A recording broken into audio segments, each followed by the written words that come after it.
Welcome.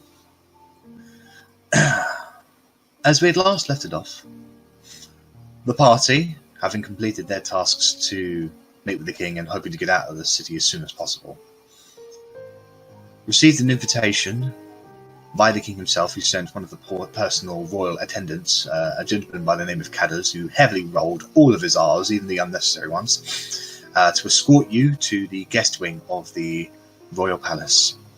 By getting access into the Skyhold district, you realise it was a completely different world.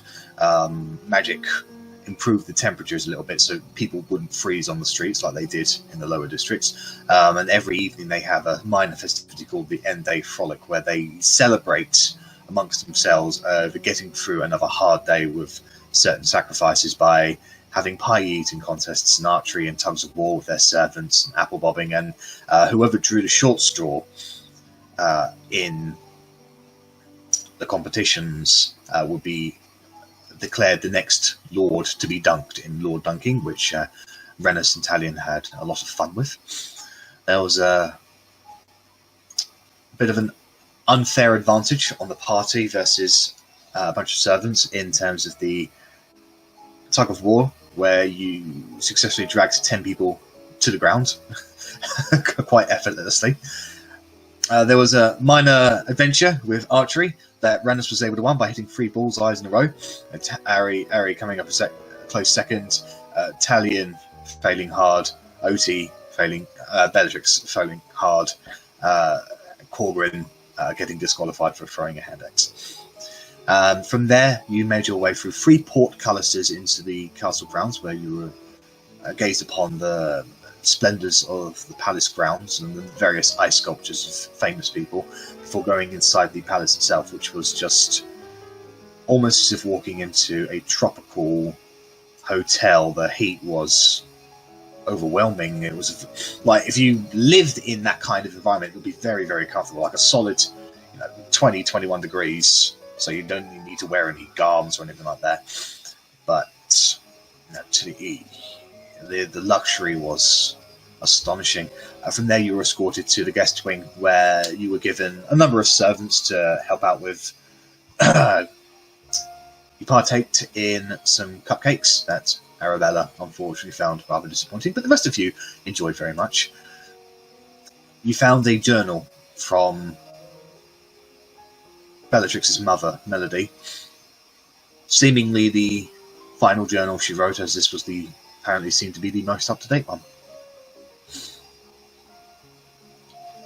And with that, with the evening to yourselves, you spoke amongst yourselves, said some words that you had to be said, spent some time together, and just relaxed before the evening. Talion left in the early hours to get in position for his plan to raid the manors of the ministers whilst they were out and busy, in order to find Melody, and entrusted the dealing of George with the rest of you. And that was where we had left it. So, morning comes. You all come to consciousness in the same room. No one has tried to break through the barricades. No one has set off any alarms, any traps. Night watch was only reported the occasional fumblings of cadders. But otherwise it was a safe night. The bed, whoever slept in it, was divine. As in, you've never slept in a better bed. Any back issues, any kind of problems you might have experienced was dealt with. And then, to be fair, anybody who was in that room probably suffered, was boosted with the benefits of greater restoration. It was that good. Verity, of course, didn't step so proud. The corridor was like a ghost. But when you all come to consciousness and you come out of your rooms to find the Half-Orc chef, Korgrin, who's prepared you a lavish breakfast filled with everything you can want: sausages, bacon, muffins, pancakes, more cupcakes, of course. And you are able to have a fantastic meal. made by one of the best chefs you've ever experienced. The morning rolls onwards a little bit, and eventually your request for Cadders, the requests that you put in with Cadders, is fulfilled, and he returns with various garments that he hands to each of you in preparation for the ball. He then suggests that you get changed, for your presence is expected within the next hour, and he would be delighted to. The ball is already in full swing, and he will be happy to escort you to the top floor, up the Tower of Heaven, where the king awaits. So, is there anything you guys would like to do before departing for the top floor of the Tower of Heaven? I'll just get changed and stash a bunch of daggers. Okay. How many daggers are you going to hide in your outfit? So I'm taking my poisoned one, a silvered one, and my +1 dagger. Okay. So one you can hide inside your designated hidey hole. Where would you hide the other two? They'd just be strapped to the inside of my thighs. Okay. I won't be doing much dancing. It's fine. All right. Is anybody else going visibly armed? Probably not visibly, but because I'm planning to have a really big ass ball gown type of thing. Yeah, plenty of hip space. Yeah, so I just like a pocket that wouldn't really be noticeable in the side where I just slip my wand in and any components that I might need. Right, no problem. To stash anything in there? Yeah, I'd say you'd be able to get your core necessities in there. So your wands, your valuable components, and anything else that you might need.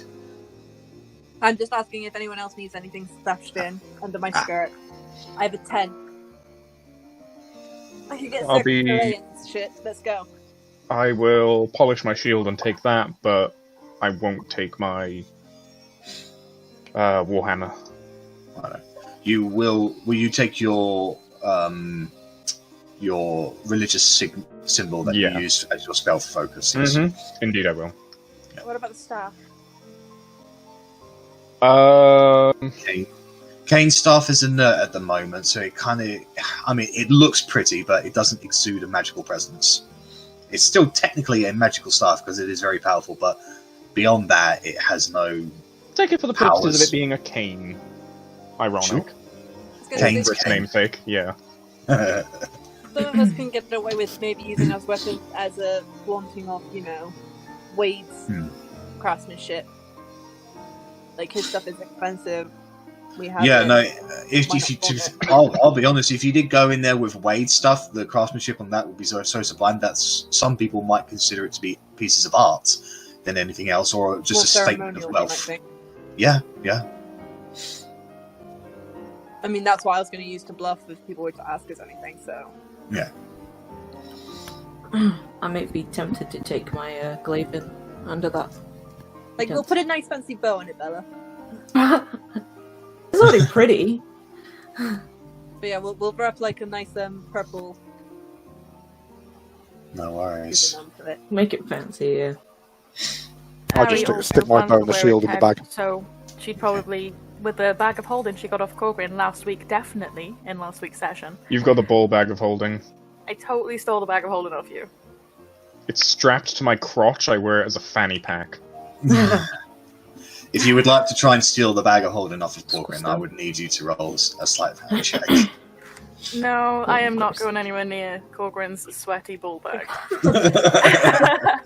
I was going to say, with that one, I would kind of hide it.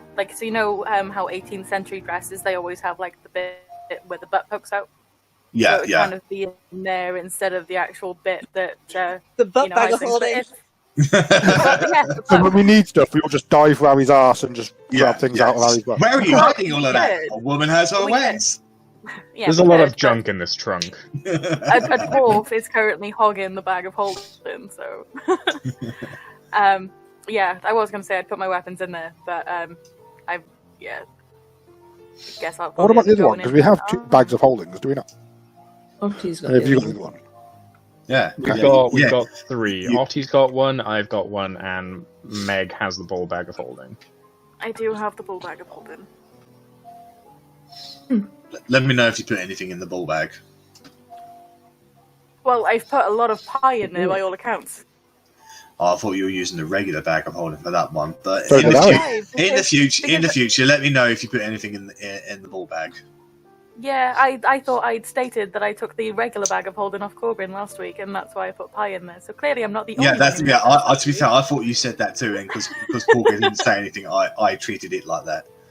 Yeah, same. But it's... So the main bag of holding I'll offer to Verity to stick under her dress. Yeah, I'd happily pop my weapons in there. I'm not putting anything in the ball bag. Yeah, I'll have my shield and bow in that bag of holding then, so I don't have to go near Korgrin's crotch to get it back. all right. I will try and conceal the slinger as well with me, so keep that on me. Righto. Okay. My other weapons will go in the bag. Yeah, Wilma is staying in the room. So you're right. You can keep Wilma down there. No worries. Wilma can stay in this room here, and Yeah. Hud is coming in with me. All right. Is HUD going to be visible? Strapped to my back, but not. So you're not in your arms, but visible on your back, basically. Yeah. Okay, no problem. All right. So you guys spend the better part of 10-20 minutes getting yourselves ready, and with that, you all meet up with Cadders. And he begins to escort you upwards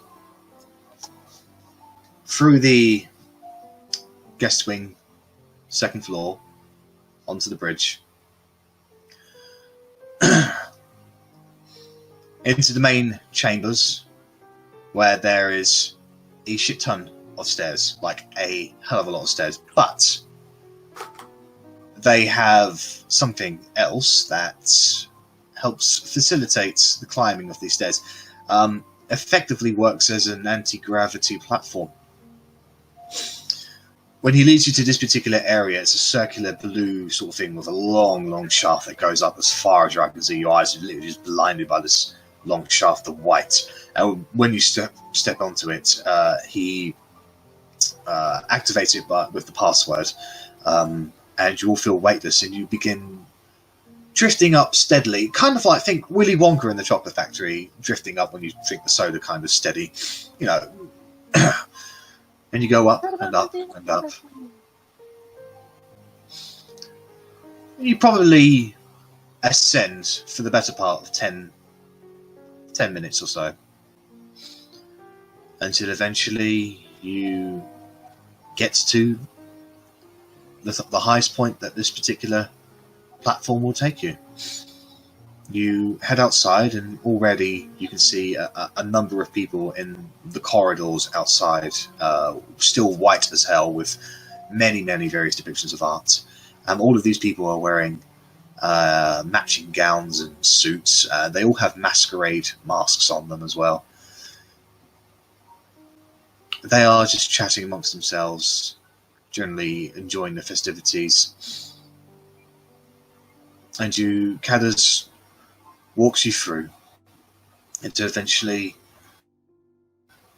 he brings you out into a very large chamber with windows all around you, on the upper floors, like not on the ground floor, but like upwards. You can see outside the various clouds that resemble the snow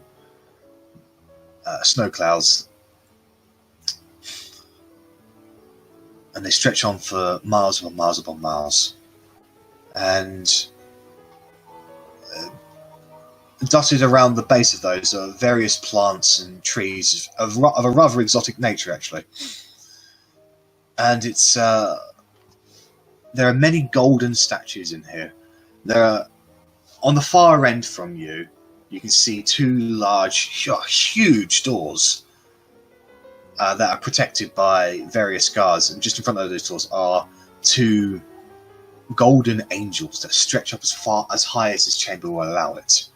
Overhead, you can see various candle chandeliers swinging back and forth. You can see a white and black dotted ballroom at beneath you, down a few flights of stairs, where there is the same goblin that you saw last night is currently playing an accompaniment to the various ballroom dancers that are currently in the middle of it, and they're swaying back and forth, going with everything. In those, you can down in that particular area, you can see 2 golden bunnies that sort of overhang a velvet step upwards that goes from the ballroom to the large double doors that you assume probably leads to the throne room. It is a lavish sight, and the guards there are fully clad in golden plate armor. They clearly are the royal guard. And staring down, you can see various people, many of some of them dignified, some of them not so much. But these are truly the top class of Charis Dukai.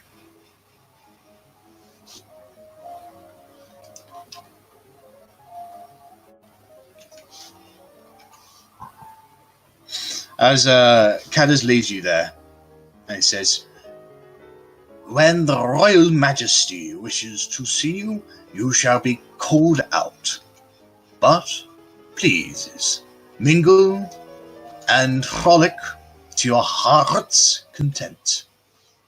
And he goes on to the other side of the room.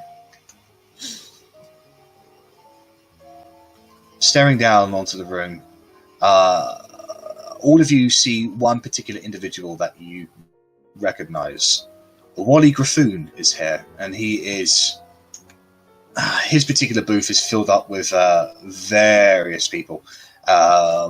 Men on his left, women on his right. There are other various nobles here, and from what you can tell, nearly all of them have accompanying elves, like pure elves. And Korgrin, you do notice an odd group on the dance floor that aren't dancing, they're just sort of sticking to their own group among themselves. You see Ambassador London and his various groups, various soldiers and dwarves who have clearly come here to see the king. But you are free to mingle in this party as you see fit.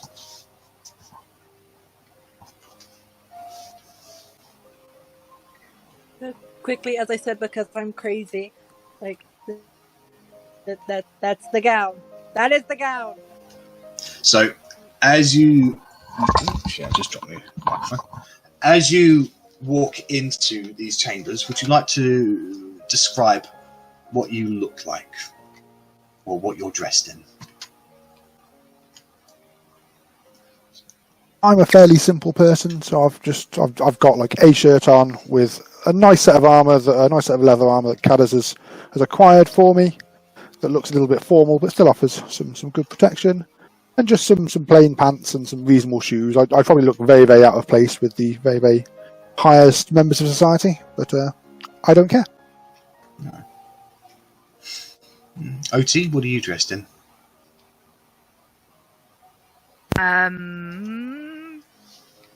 Probably just like a white shirt with like the breastplate underneath, but like a white poofy shirt over the top of it with like a with a probably red cravat kind of thing and some like brown trousers and like the ugliest pair of boots I could possibly find. And HUD still strapped to the back. No worries. Bella? Bella would be in a suit, so a black jacket, a dark green, so it would be a black waistcoat but with dark green patterns, a dark green bow tie, just black trousers and just black shoes. Her hair would be curly as well. She'll have curled her hair. Okay. Arrabella? Arrabella would be in an emeraldy green ball gown with a bodice, and it's got like gold embroidery on it, which just resembles leaves and branches. It's got like netting that goes from the sleeves and attaches to the bodice, and the skirt is poofy. Ooh. And she's got her hair up in more like gold filigree. Oh, we've just lost Streamy and Roll20. Yeah, he's refreshing. He couldn't see any cameras, so he'll be back in a sec. And gold filigree in the hair, just holding it up and looking rather pixie-like. Ah. Verity?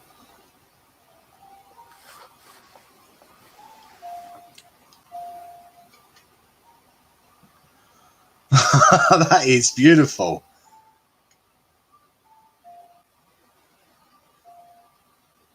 Yeah, no. Seeing as how she has the noble background, Verity knows how to please these people. I can't hear. I know how to. I She just didn't choose not speak. to. It's just because she showed up the picture. She is muted. Ah, dang, you muted. That's fine. I was like, fuck. Oh, she has been talking. Great. The mouth moving. I was like, the fuck? Okay, so yeah, the gown would be like that silhouette. It would be like dark navy silk material with Yeah. like lots of silver crystals like embedded into it, so it looks like stars in the night sky. And flattened into like a finger wave with a pearl and diamond necklace and pearl and diamond earrings that match, and little lace black gloves. Ah, that really sounds really delicately beautiful. Yeah, but like loads of shit stuffed into the like. Yeah. Like you're a walking trunk underneath the dress. Yeah, I got fucking Cirque du Soleil down there. And Korgrin. Korgrin is in Dwarven soldier dress, so it's a fashionable chainmail shirt with the Philly Durzan tabard, a kilt comprised of the Philly Durzan colours, boots, and a dress cape attached to the right shoulder that covers the back. Alright. And the beard is brushed and combed as best as it can be. It'll phrase at the end because he hasn't had it trimmed. I would have been pre-dissertation one before going in as well, so you know. We're There's only so much you can do with split hairs. So, that's what Bella's for! I was going to say, we literally have a hairdresser at the party. I'm sure she can do a beard. Oh my god. well, as you gaze out onto the ballroom, immediately the people around you take notice, probably because they see the same people every single day in lavish parties just like this. You guys certainly stick out like a sore thumb, and they immediately start excitedly whispering amongst themselves. Arri feels even more awkward than she already was, stood here in a dress. However, Wally Griffoon does acknowledge your existence, and he waves out cheerily to you, whilst going back to talking to the two elves on his side. Yay, we have a friend. Huzzah. Are we going to When do does the it finish? rounds, or are we just going to like do our own thing? Well, you've got a little time before you're called forward, so you know, choose. You can do with that time as you see fit. I think I may try to enjoy myself. Rennas, I know you said that you wouldn't. Would you like to dance? I feel like you're the lightest on your feet. I mean, seeing as Ari's asked me, I'd be rude not to, but so, okay. Mm-hmm. But I can't dance. So, Arri and Rennas walk side by side down to the ballroom. And joining in with the crowd down there, you start, or attempt to waltz away. So, why don't you go ahead and both make performance checks, just to see how well you're able to keep in step. Yay. And who's leading, by the way? I'd happily let Ari lead if you wanted to. Like, Arri would probably want to, but she's also fully aware that it's typically men that lead. Yeah, You're and that also would a make me... halfling as well, so it might be difficult for him to... It's the halfling thing, yes, but the tradition thing, I'd happily do it just to annoy everyone else that wanted me to be leading. Just lead. Fine, I'll lead. Slightly better than you. So, Arri, because you're so small, it's hard. And on occasion, Rennas does have to pick you up, and your legs are dangling a little. But Rennas, you're able to keep in line with most of the other dancers there, and you're generally considered part of the crowd. You listen to the music, and this goblin is sublime on the piano, and you are waltzing away. So that's what Rennas and Arrabella does. What does the rest of you like to do?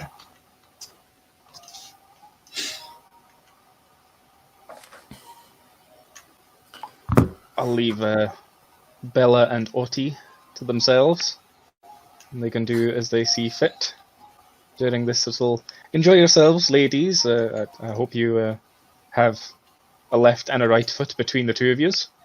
Good luck. I'm gonna go speak to some kin. Hello. I'll just Have fun. mosey on up to some dwarves. Okay, so you approach Ambassador London and the various soldiers that you recognise before, Florin and Gloin.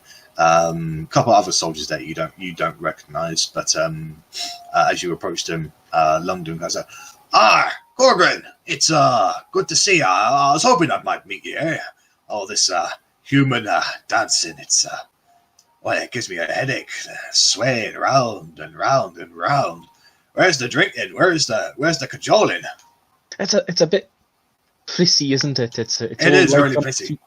They don't even have any dirt on the ground to kick in people's faces if they get in your way. Where's the mud ring? I know. Where's the bear? Where's the bear that you wrestle? Where's the bullet? What's the name of that? That bula? What is it called? The giant fucking tank. Yeah, the giant tank with a huge jaw that is on the ground. Yeah. Bullock. Yeah, that's Bullock. Where's the bullet? It ain't no parting until someone's lost a limb, but hey, human standards and all. Have you been here long, or? Oh, I've been here for the last hour. I'm not saying I'm not being called forth to the king until closer to afternoon, so I've still got another hour or so. But hey, free drinks, free food. I think we might be before you then, so we'll certainly wish you the best of luck as we're heading on out and you're heading on in.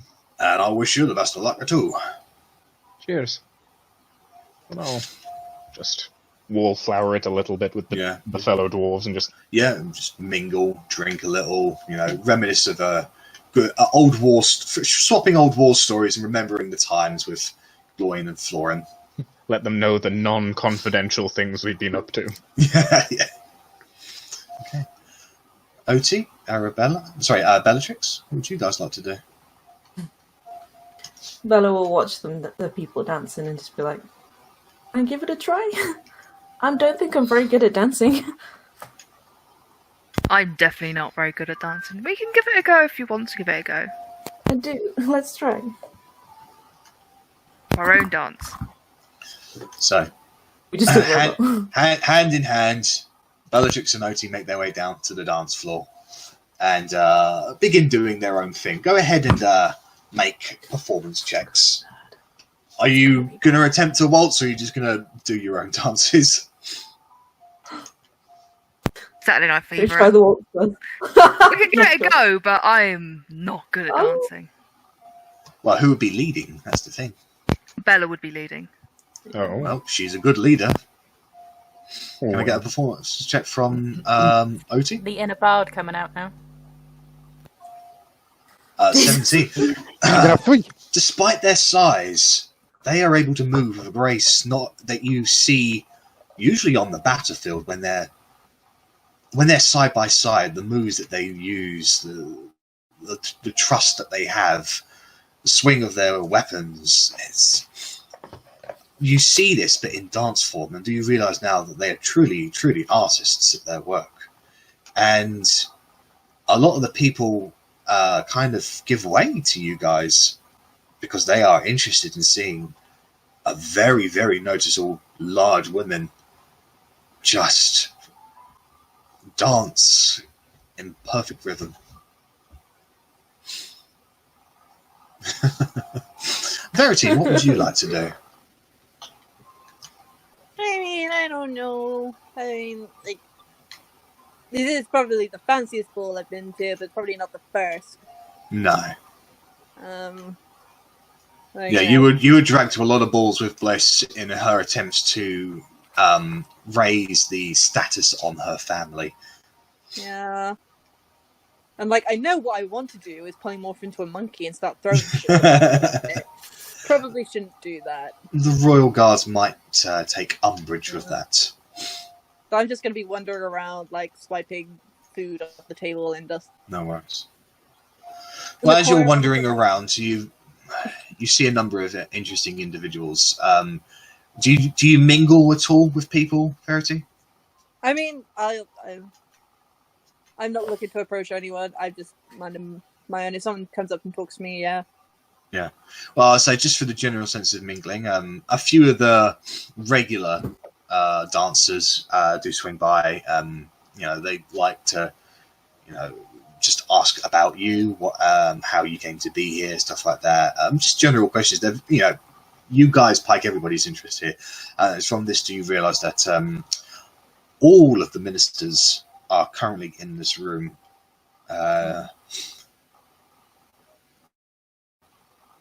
Obviously, you know Wally Grathun, but you can see the Minister for Law, who is pointed out to you, Helena Dirchville. You can see the Minister for Warfare, Valentine Shearington. You can see... Helena Dirchville is an old lady with a tanned kind of skin. Very, very, cordial looking, like very, very prim and proper. She has a cavalcade of admirers around her, along with a pure elf servant who dotes on her quite regularly. Valentine Shearington is probably the only person here who does not look the role. He is gruff, almost sweaty looking, if anything. If you were to look at him, you'd probably assume he's a warrior through and through. He's seen some shit. He is just standing on the side of the ballroom. He's not, being participant in anything. If anything, he looks rather annoyed that he's here. Yeah? Was it, like, I'm having trouble reading everyone on there, but was it Ken who was, like, related to George in some way? Ken Haysbridge, from your understanding, he's not related to him. He was the one who sponsored George to become an Oath Swarm. Okay, so I'll probably go up and talk to him and see if I can find anything out. No. So as you go and speak to him, he's currently got one single elf beside him, a woman with a very kind of revealing boudoir. She's very confident about it. Lots of makeup, short silver hair. Ken himself is very well dressed, very noble looking. He looks probably in his mid-30s or so. And as you go up to talk to him, he looks up to you. He raises a glass of wine and says, "May I help you?" Oh God! Sorry, I just tried to think of myself being like plush in my head and maybe. I'll just go up. I'll do like the old curtsy and shit. Yeah. Introduce myself. I'm sorry. I didn't catch your name. What did you say your name was? I'm Verity DiPolo, ward of the House Boncoeur. Boncoeur. I've heard talks of those in the western reaches of the land. I assumed there were some minor nobles. I did not assume that they would be sending their representative to such a refined establishment and party. So, Verity DiPolo, welcome to the Royal Palace. My name is Ken Haysbridge. I am the Minister of Commerce. It's a pleasure to meet you. I have an understanding that you are familiar with, what are they called? Oathsworn. The Oathsworn George. Oathsworn George is an old, shall we say, acquaintance of mine. I don't speak to him as much as I should, but now that you mention his name, maybe I should send him a a well-worn gift for his next birthday. Yes, I was just wondering. I too have taken an interest in him myself. I was just wondering if there's anything you could do to help a young girl out here. Make a persuasion roll. Alright. So. Oh, great! Alright, let's say that's not bad. He raises a well-trimmed eyebrow. Like, I'm trying to make it look like I'm interested in him, like, interested, but I just want to... Yeah.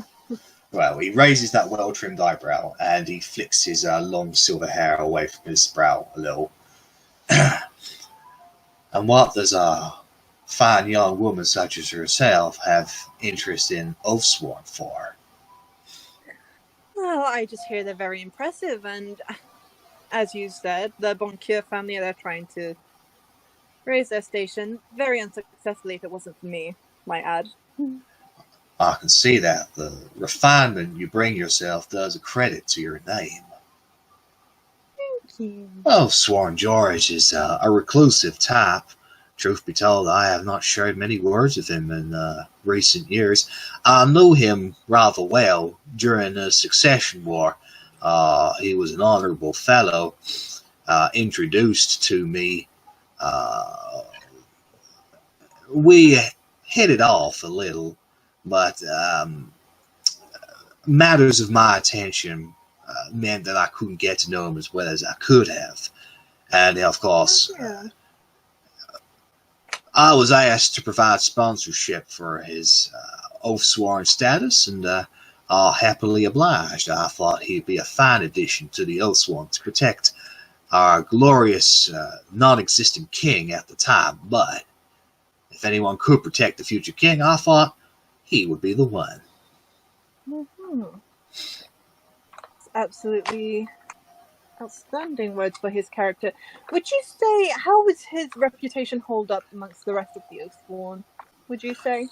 Well, truth be told, Balius is rather mistrusting of everyone, but let's just keep this between you and me, of course. Of course. Now, Balius, of course, has always been rather sullen ever since he lost his position as head of the Temple of Order of the Knights to that Edgar fella. When he was named into the Oathsworn, rumors abound. Of course, truth be told, you did not hear this from me, but turns out he found it. He did not take this change in station too well, and has always been rather resentful. Now, of course, Balius is an honorable fellow and will uphold his duties as best as possible, but from what I heard, he's always held something of a grudge towards the current leader of the Order. Well, of course, he'd never discuss it with myself. Some people might say I'd be too nosy if I was to ask. Sir, I will not betray your insightful wisdom you've given me today. He gives you a very charming smile. Yeah. Like, obviously, his interest seems to, like, I'm looking at the office, like, that seems to be in his interest, so I'm just working my whole, like, useful charms. Yeah. They are. Seems to be working. He seems to be swayed by you. Oh, it's absolutely fascinating to know. Any other wonderful insights you could give me today? Like, you seem to be quite the fascinating sort. Well, what would you like to know, madam? Anything I'd like to know, guys? You do have message. Good message. Like, I'm gonna, like, quick sweep around the room. Is there anyone I can see quickly? Because I have to be able to point in direction. Well, you can see them all on the dance floor at the moment. Except, Korgrin's on the dance floor, but he's not dancing. He's mingling with the dwarves, so... Like, can I suddenly just, like, shoot a quick message to Korgrin, like, what do I want to know? Yeah. What are the components for casting message? Is it a vocal? Is it a somatic one? Is it a somatic one? Oh, let me take a look. Hold on. Message. Visual, somatic, and material. Right. I think it's point. You will have to reach underneath your dress to fondle with the I believe it will be a thin copper wire that you need to cast message. Yeah. Unless I Um, have my focus, which is my wand, which I have. That's right, yes. So you hold onto your wands, and then you do, with your other hand, you cast a somaticness and mutter underneath your breath. Sorry, just. And Ken does not notice this, and you're able to cast message towards Korgrin. I'm just like, whatever useful information should I be looking out for? Help! Does he have any hobbies that he partakes in? He goes into the lower districts for whatever reason on certain days. Any hobbies he might be able to fund, so to speak. What is Edgar's hobby? You're not being messaged, Bella. Sorry. That's fine. Like That's not a serious question. Or who asked him to sponsor George? Because that didn't. Assuming well. Oh yeah, he said something else. If you've messaged us and then else. relayed information to us, and I therefore know about it, I could also ask. She would have to cast message multiple Yeah. times in order to do that. Well, it depends on how brief it is. Someone asked George. Someone asked Ken sponsor George. Well, what Verity has asked right now, Yeah. what I said right now, is that she is. Is there anything I'd need to find out now that I'm chatting with this guy? Hobbies, pastimes, patterns. I know something I could do to fix all this. I was like, sir, have you met my personal bodyguard, Korgrin? I don't believe I have. He's one of the Bravebeards, very reputable individual. Bravebeards. I feel as if I heard that name before, but it escapes my current knowledge. But if you would be happy to... I would have done... I'm sorry. Before all this happened, I would have done the whole telepathic thing. Yeah. I will allow it. We definitely would have done it before. We talked about Yeah, we did discuss it last week. Yeah. Okay. So you are able to communicate psychically. Then. Wednesday, I'll just do a retroactive D20 for when I cast Yeah. it. I'm going right. So Verity, I am going to ignore this because you cast it prior to you entering the party. So something happened in the room. It's fine. But in consequence of this, what I'm going to do is at some time, some random point, a random wild magic surge will happen. Akin to if you using Tides of Chaos. We're going to kill the king and all the Oathsworn in one fell swoop. You're about to attack. You're about to kill him. You turn into a plant. Basically, this is your DM's piece of paper. I owe you one wild magic surge. Like, literally what's going to happen is we're going to run in, we're going to be like, he's summoning demons, don't trust him, and then I'm going to accidentally summon a Garustro. We swear What the fuck? Again. Alright, so with that psychicness in place, you've been able to communicate what you're learning with these people as they're dancing and mingling, and they're able to communicate back to you. So yeah, basically as I've been talking to this guy, I've been like telepathically telling everyone, like disclaiming between every other sentence, like, I don't want to be doing this, by the way. So I can ask the questions like, so who was it that asked you to sponsor George then? They must have a keen interest in him. I can only imagine. I want you to make another persuasion roll in regards to this question. Okay. That's performance, persuasion. That's good. He smiles very delicately and says, "I'm sorry, madam, but if I was to, I'm bound by secrecy and oath to my clients to not reveal their personal affiliations, especially when it comes to matters of protecting the king. I appreciate your curiosity in the matter, but it would just be unfitting of me to reveal such information to you." I my best, Audrey Hepburn visibly hurt. Oh.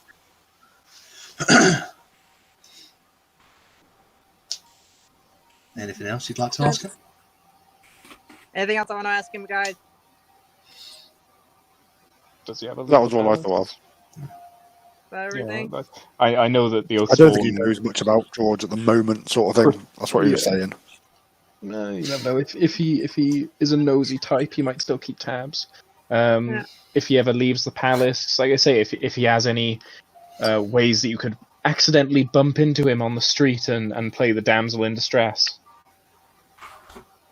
Oh, with George. Yes. Okay.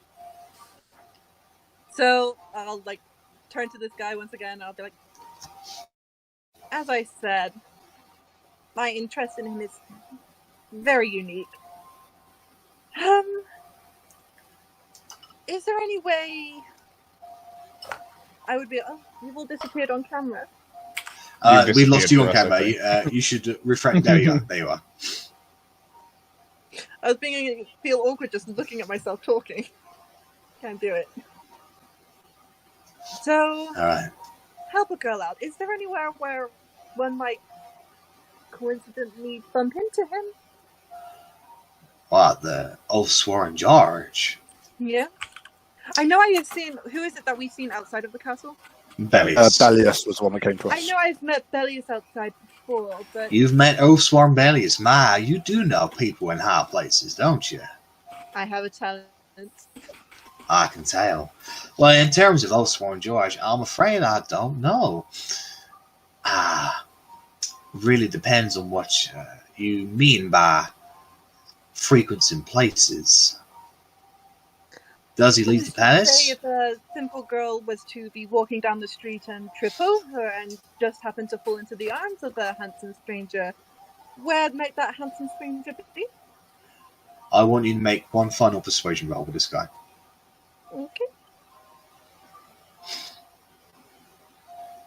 From one keen eye to another. Ooh!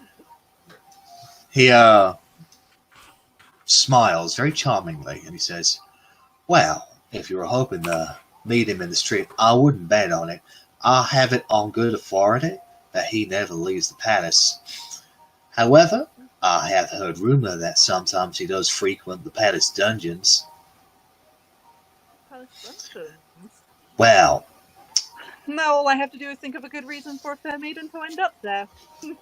well, I heard that he has certain revelries that he likes to participate in. Of course, I'm not demeaning his character in any way. A man of his station can do what he wants whenever he wants, so long as he's got the proper standard. Ain't that right, my love? He sort of strokes the chin of the elf, and she just smiles at him. Yes. Now, Oathsworn I George. insight her to see if she's okay. Yeah, go ahead. Blink if you need help. Similar to how Arwis was in the Underdark, this particular elf, and probably many of the other elves that are part of minister households, their minds have been warped to accept and appreciate this kind of behavior, even if it is wrong. So, could you tell me anything more about the dungeons? Obviously I'll have to think of my own plan on how to end up there, but...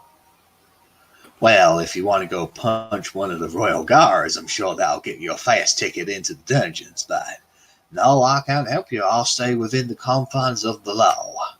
I don't want to I'm go... not asking you to help me. I'm asking, do you know which part of the dungeons he frequents, or, I've never been to the dungeons myself, so I'm afraid I cannot help you there. I know... an upstanding citizen, my sir. Well, in order to impress a lovely young woman such as yourself. But I don't wish to keep you from the rest of the party, so if you would like a private conversation, come see me later. I'll be more than happy to continue this, but if you wouldn't mind, I would like to be left alone with my valuable love and this fine bottle of wine. Certainly. It's been a pleasure, sir. Pleasure is all mine, Verity, Deep Hollow. And, just hold in the gagging sensations as I'm walking away. He does take your hand and give you a little peck on the hat, on the sort of fingers as you get up. He seems pleased with himself that he has successfully courted a young lady. I assume I know where to find him again should I ever need any more information. He doesn't seem to be moving his station though. Like after this whole thing. As you get, to be fair, as you actually move about to mingle even more, you glance over at him, and whilst he's not leaving this booth, you get the feeling that he's keeping a nice, good, hawkish eye on the surroundings. Akin to his nature, he just seems to be rather nosy, and he likes to stay in a position where he can see the most. I'll have to teach him how to listen in on people. I don't know. He could be useful in the future, maybe. I don't know. So, two other individuals that you can see is that you come to know of from mingling. Is Eliza Farrington, the Minister for Magic. She is a ghostly white woman with a fine modicum of very expensive dresses. She looks very well suited for this party, and she looks a little dead, in all honesty. She kind of looks like a ghost to the amount of white powder on her. But she is surrounded by a cavalcade of women that she is happily gossiping away with. And the other person you see on the dance floor is the Minister for Culture, Daphne Nathaniel. This particular individual, you cannot really determine the gender of. They seem to be their own way. But this person is surrounded by women, some of very raunchily clad clothing. They seem to be not talking to them in a flirtatious manner, but they seem to be enjoying the attention they're getting from these women. So, may I cast a spell in and amongst the dwarves? Yeah, what would you like to cast? I would like to cast Detect Evil and Good, please. What are the verbal and semantic? All right. Are you doing this out in the open? No, so I would kind of be huddled in with the dwarves and trying to be. I want you to make a sleight of hand check, please. As possible. Oh.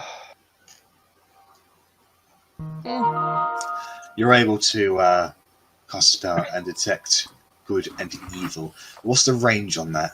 It is 30 feet, so I would like to take a stroll, just gesturing with my hands to keep up the semantic. Let me just read the specifics of the spell, please. It is.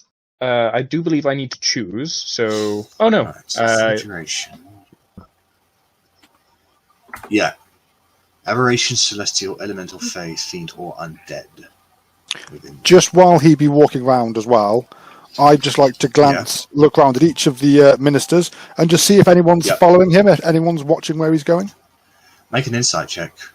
I was going to say, maybe someone could join him in the walk around to make it look like he's courting someone.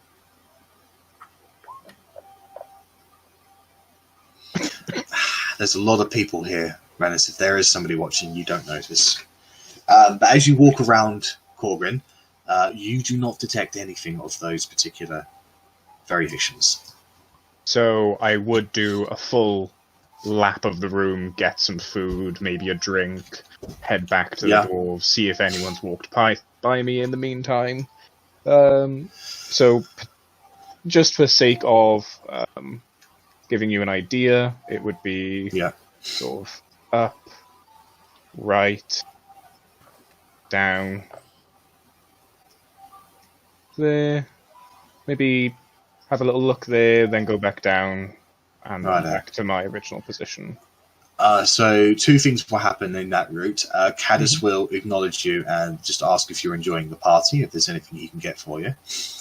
The other one is Wally Graffoon called out to you and would invite you to join him. So we will... you can't really undo arrow drawings, so that's disappointing. I'll head over. He was our kind of patron for the arena championship, so I'll at least grace him with a conversation.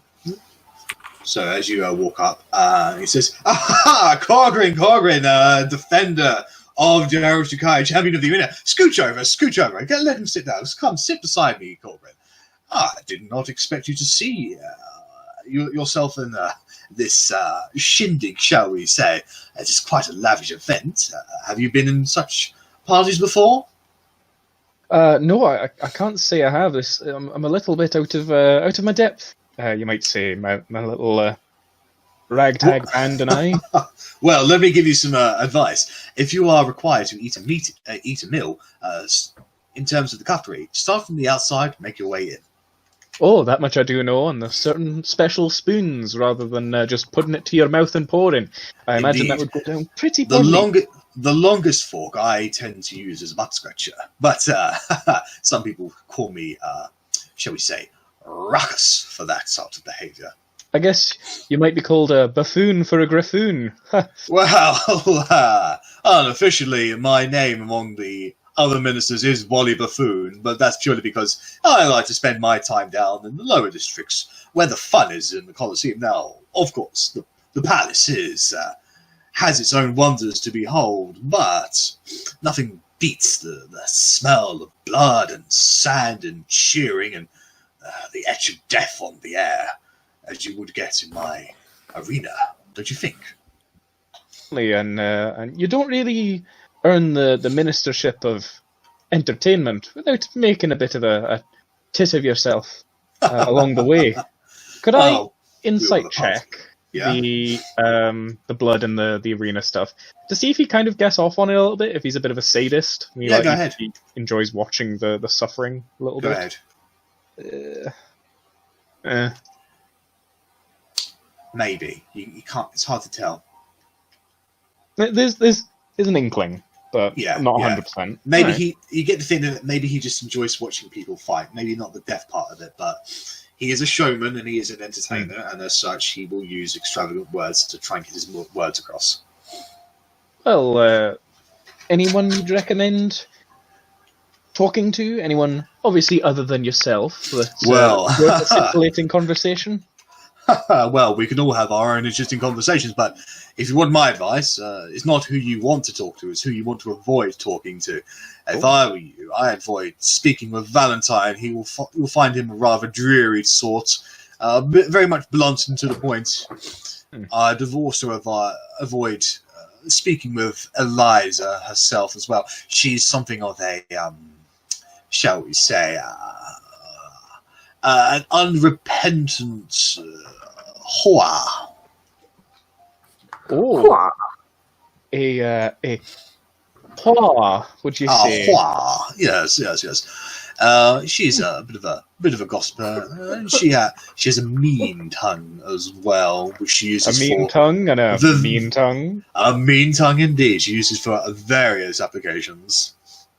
I see. Speaking from experience, sir, or no, she'd never deign to touch, lay her hands upon me. Of course, I'm Wally Buffoon, as they say, but she does have eyes on my very adorable friends here, and he gestures towards the male and the female pure elves to his left and right. You not averse to male company yourself, Oh, I appreciate beauty, and to be honest, after what I saw in that arena, you and your party are very beautiful to me. Hey. Oh. What can I say? It only helps having such a handsome host.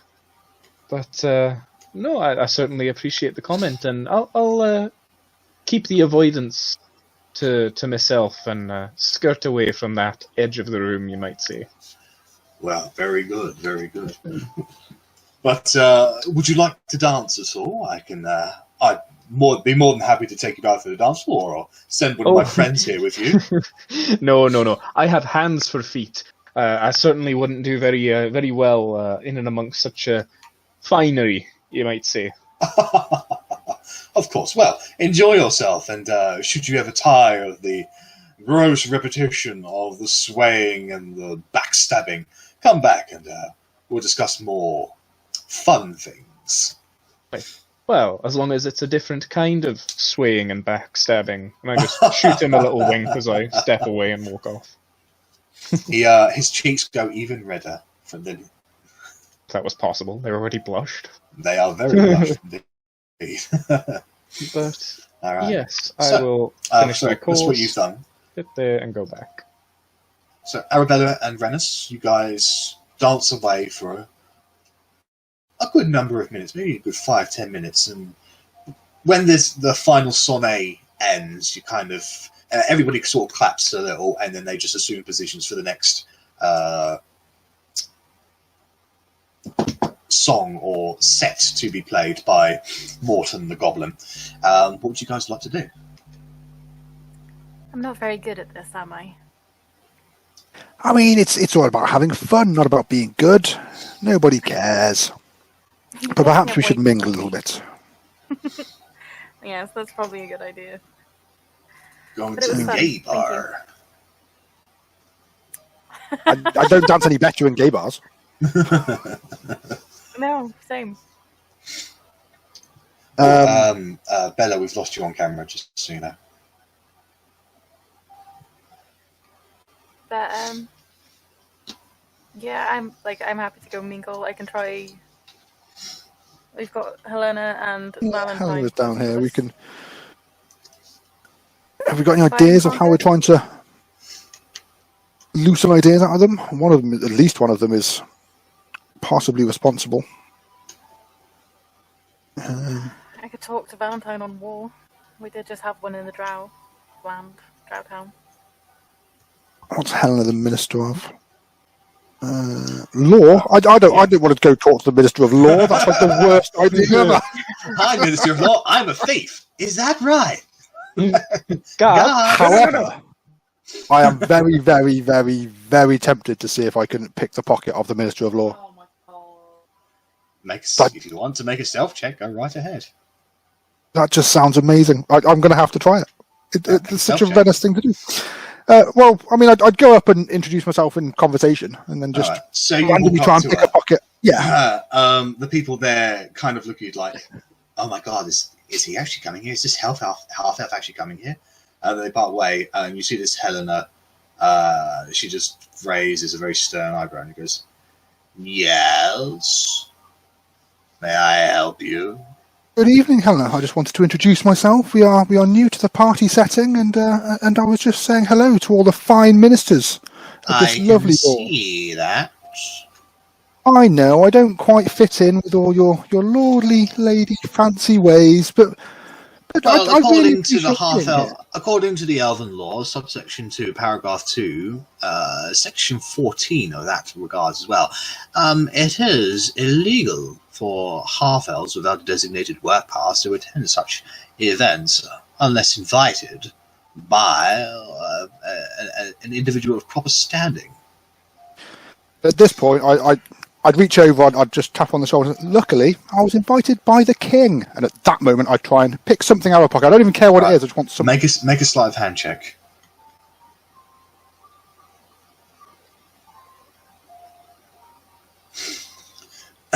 Reaching inside her pocket, while she's sort of taken aback by your forwardness, you are able to take out a small bag. It has a bit of a weight.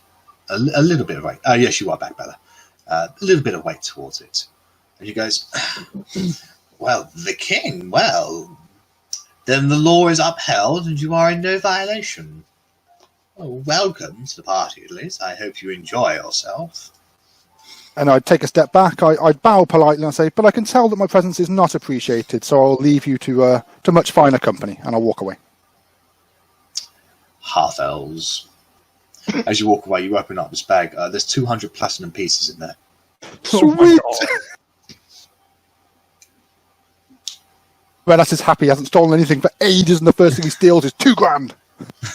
This is a significant portion. You realise you're never going to live that down now, don't you? It'll be forever. Do you remember when I stole 200 platinum pieces? Didn't steal anything. I stole Arrabella. from the Minister of Law. Do you walk over to this Valentine fella? I do. I have no idea what I'm going to talk to him about, but So you walk up to him. The guards kind of come to there beside him, like his own personal guard, kind of stand to attention as he looks to you and says, Good day. Valentine, I presume? Yes, that is me. I am the Minister for Warfare. You are?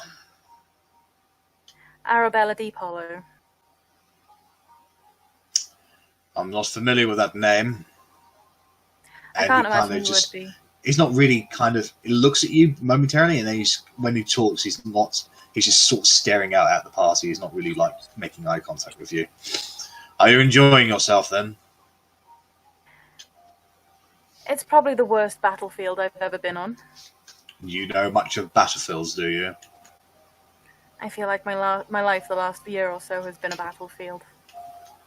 I don't see many scars. They're all under the dress, so I'm afraid we'd have to go somewhere else if you wanted to see them. Very forward of you, but I'm not interested. I'm not interested either. I'm just saying, I do have scars. Well, then I have no reason to disbelieve you. If you have scars, you have scars. Do you have any? Several. Some not physical.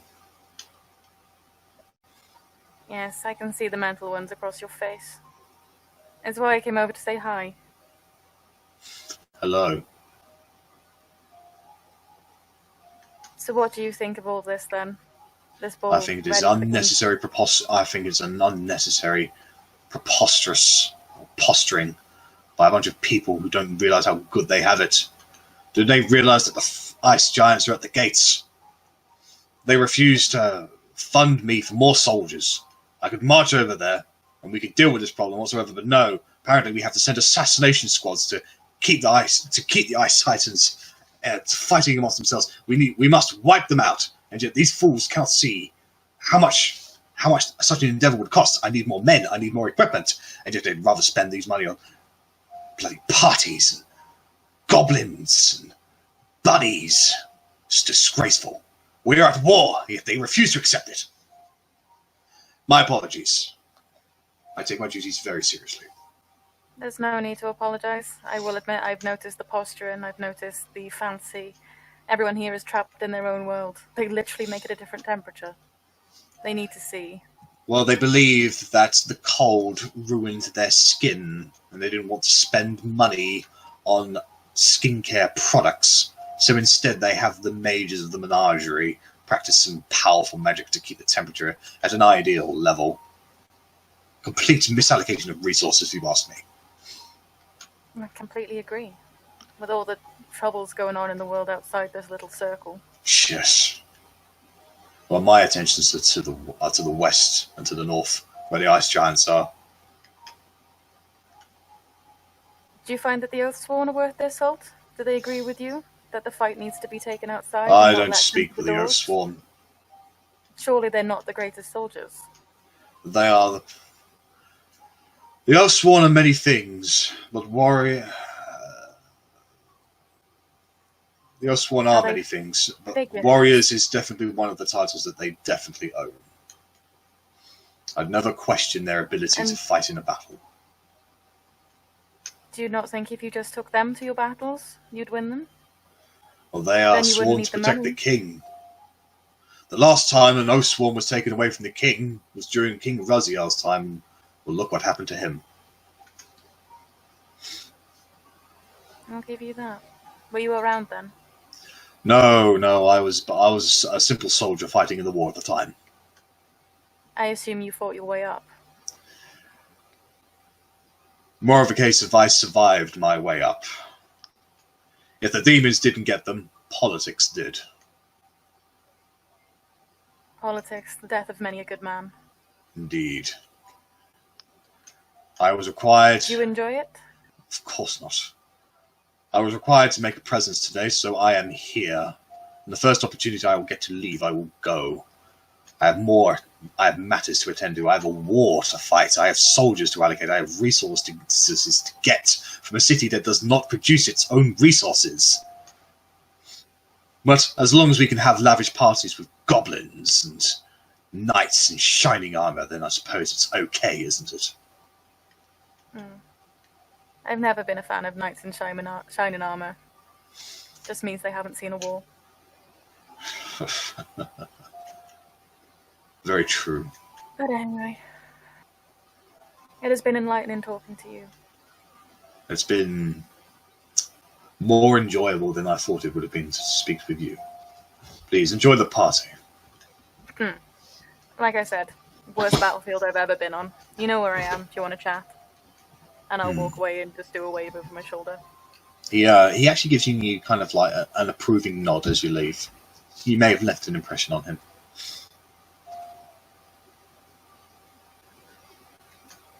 So, Bellatrix and Otti, after the first set of songs finishes, Rennas goes off to chat with Helena, Arrabella goes off to chat with Valentine.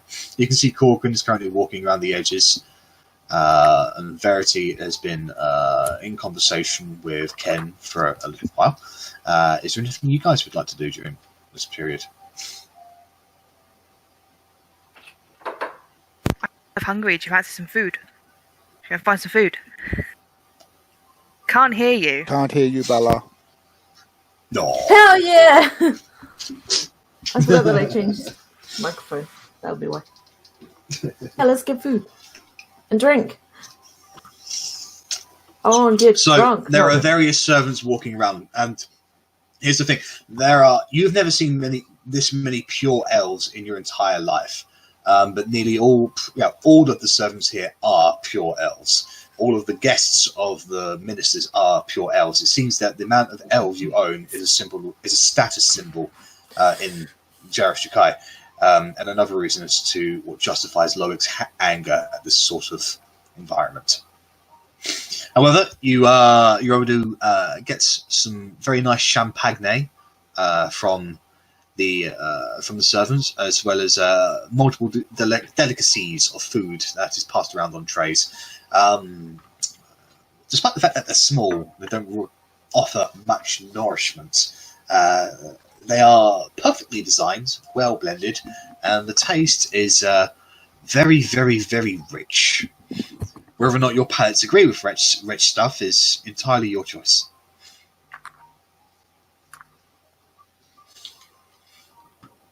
Not particularly, but No, I was like, no. As far as I can see, scrolling around, none of the ministers are actually.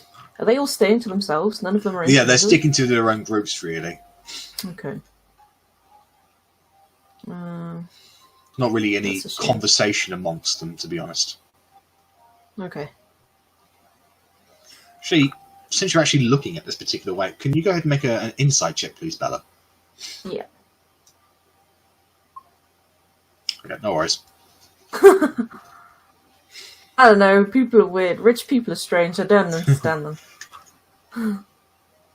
Yeah. I maybe just have a pot around, just see what everyone's doing, see what people do at fancy parties like this in the first place, and what we should be doing.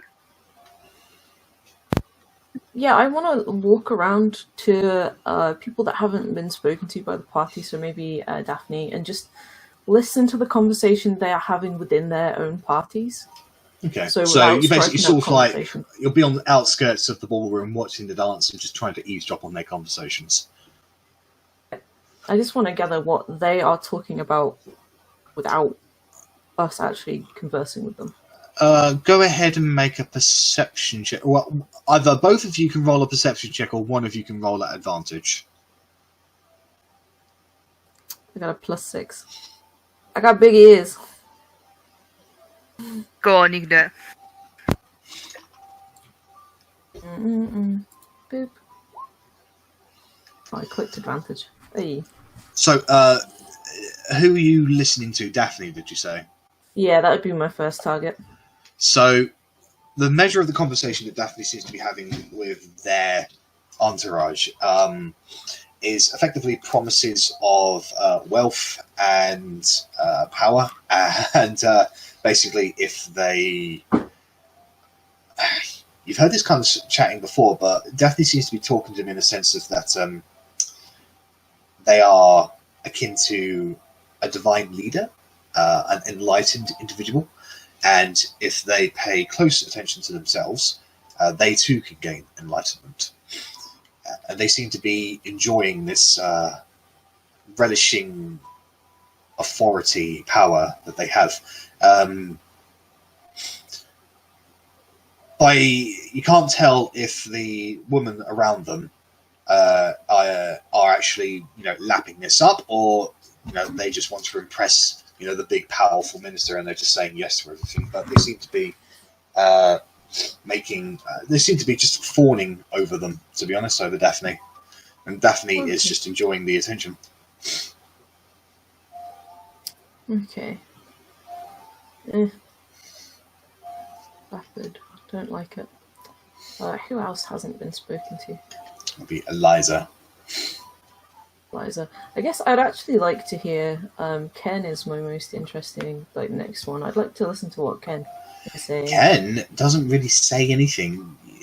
With your perception, I'll be honest, you will actually notice that he's more akin to staring out across the ballroom. And on occasion, he'll whisper to his elf servant next to him, who will then write something down on a very small journal.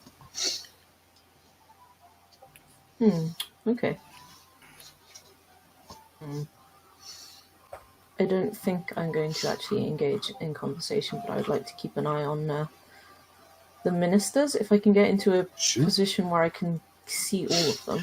I would say just probably the best way to see all of them by keeping an eye on them would actually be near the top, on the top of the ballroom itself, where you can sort of just keep an eye out over everything, just observe everything. In terms of keeping an ear on all of them, unfortunately they're too spaced out, so that's not going to work. That's fair. Yeah, keeping an eye, trying to be perceptive in that way would be my next thing to do. No worries. Otti, would you be helping Bella out with that?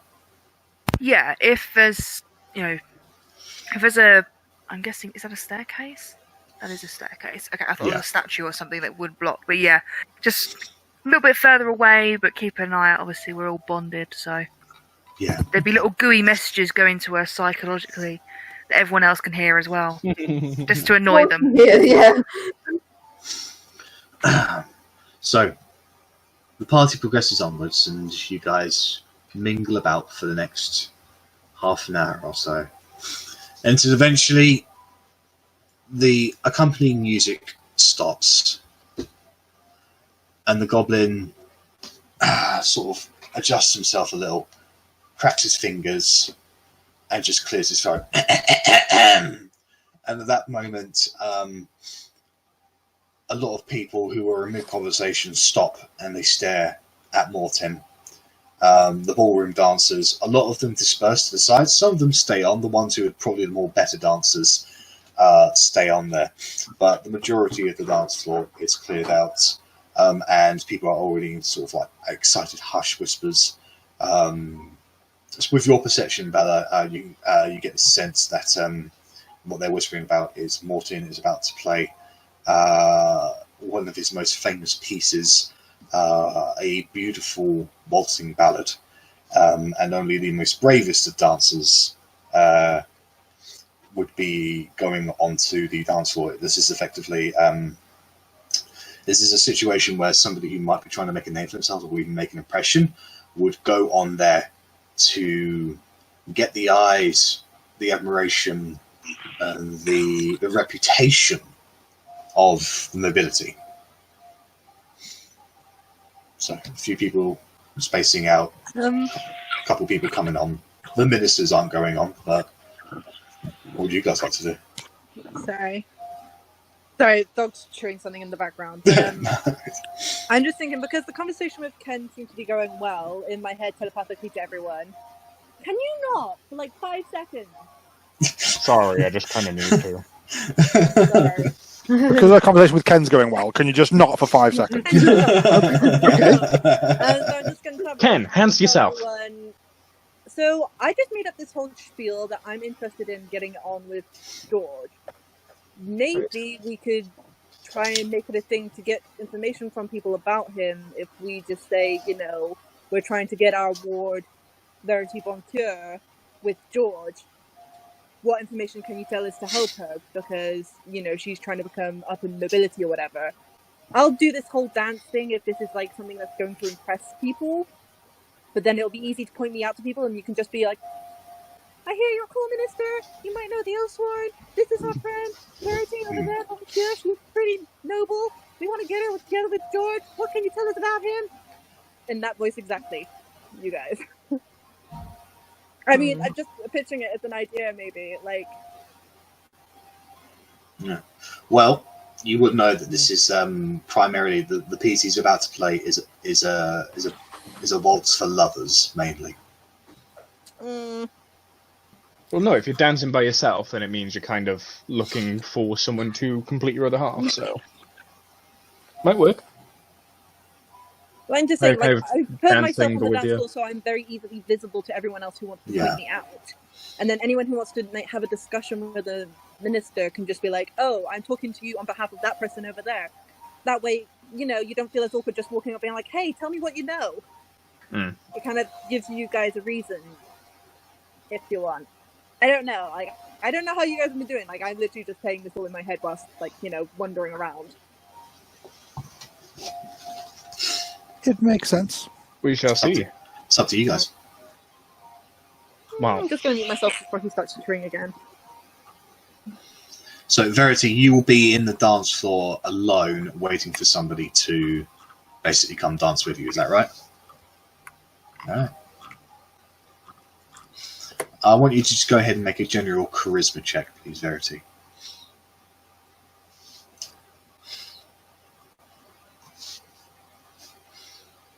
Very good.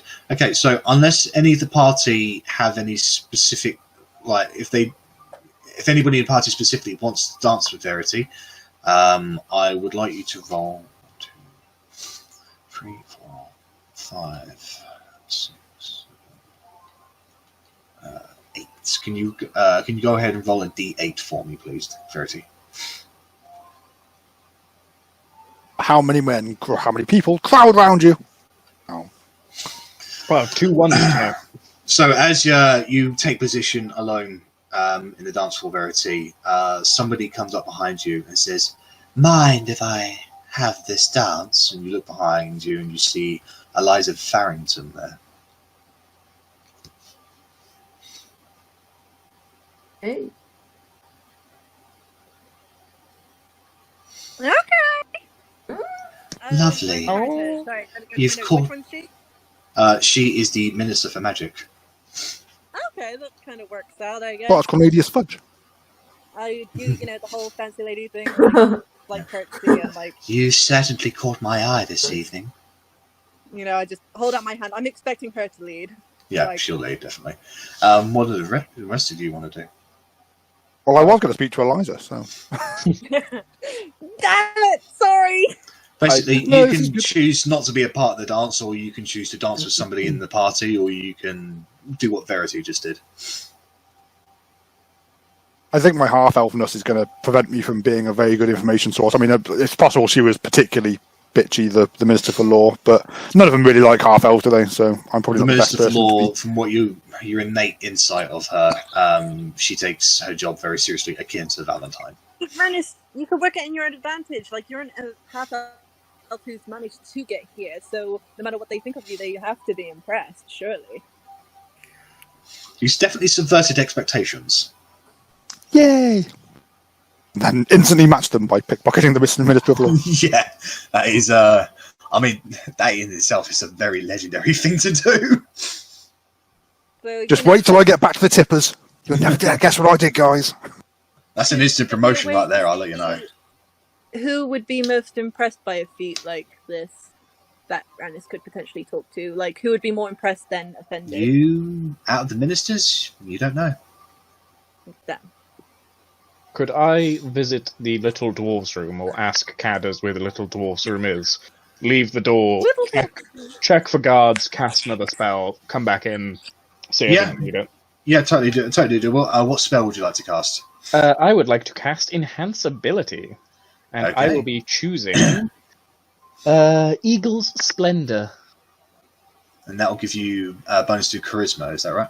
Advantage on charisma checks. Yes. Very good. America, fuck yeah. Come in again and say, motherfucking day, yeah. Sorry, I love that movie. So, you pop in. you cast this skill on yourself, and you already feel yourself feeling more sociable. And you come back outside. And I'd like to take a stroll over to Daphne, please. Daphne Nathaniel. They see you coming, and Daphne looks at you and it goes, "Hello." Greetings. Is she young or is she quite old? They are quite young looking, probably late 20s, mid 20s. Probably the youngest minister. Greetings, Lady Nathaniel. Is it Daphne to friends? You may call me simply Minister for Culture, but if you impress me, then maybe we can go to Daphne. I can only hope so.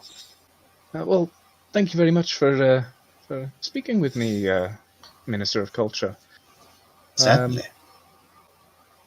Just wanted to get your feel for this. Obviously, being cultural representative, how do you generally feel about just soiree?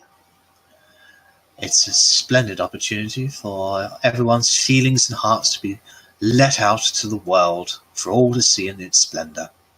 Oh, I completely agree, and I truly think that wearing your heart on your sleeve is only the best way to live. It's the most honest and genuine way. Morton's cracking his fingers again. Looks like he's about to start playing. What do you want to do? Is she going to... When this is played, is there going to be silence, or...? It's going to be a single piano bit of music. So, and basically people would waltz to the piano.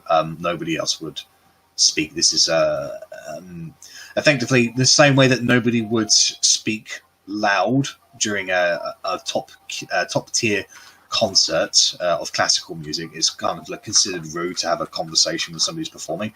But simple whispers could be alright. Then I'll try and waltz poorly whilst speaking. Oh, so you want to ask Daphne to dance with you? Yes, if you wouldn't mind, surely the Minister of Culture would grace a foreign dignitary to a dance. Show us the ways, the make a persuasion roll. Hospitality. God.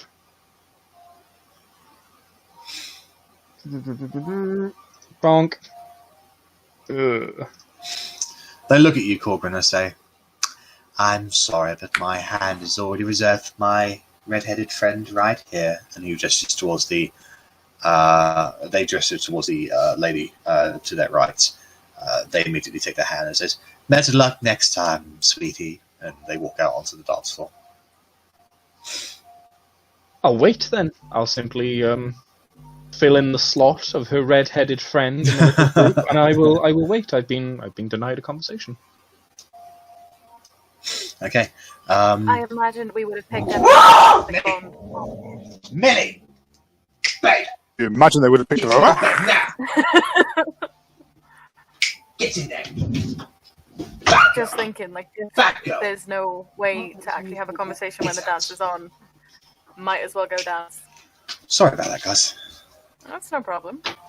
Sorry, what were you saying, Arri? Just saying that if there's not, like, highly likely that there would be no or very little conversation, I'll go dance during this, or at least try to. Okay.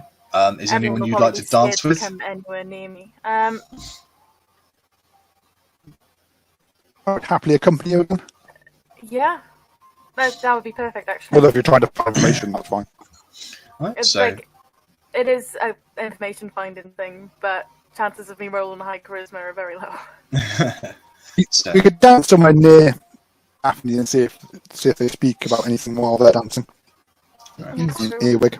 Yeah. So Yeah, that'd be our goal. Arrabella and Rennas take each other's hand and walk out onto the dance floor. Let's do the dance of lovers, Rennas. Yeah, Okay. yeah. You can certainly What- talk. You can certainly talk whilst dancing. It's just spectators would like be considered, rude if they were having an actual conversation. Much better this time. Bellatrix and Otti, what would you guys like to do? Were we meant to This- roll performance checks? Not yet. Okay. So Damn it! little Just bit, roll for one. You're a little bit We just watched early it. with it. Premature. Yeah, trust me, I'm very much used to it. Just very excited about the dance. The dance. Arri said the dance with lovers, and that was it. And I very telepathically loudly into Bella and Oki's head, just be like, "It's the dance of lovers."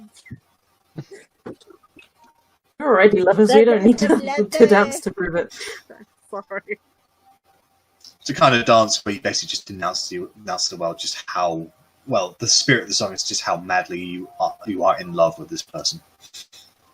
I don't need to prove anything.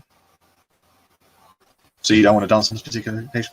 No, if it's a bit like upbeat and it's a hard dance, and I'm like, Nah, it's a beautiful waltz kind of music. no, it's alright. I think we're kind of like watch what other people's doing again, and Righto. just making sure that no one's like So- poisoning the punch or whatever.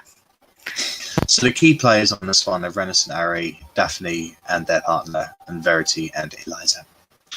So over the course of the minute or so, people scramble onto the dance floor and scramble off of the dance floor, take their positions around the side.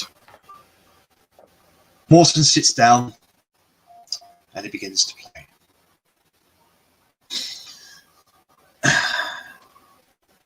And as he begins, immediately, it is a beautiful, beautiful melody that just speaks to your soul.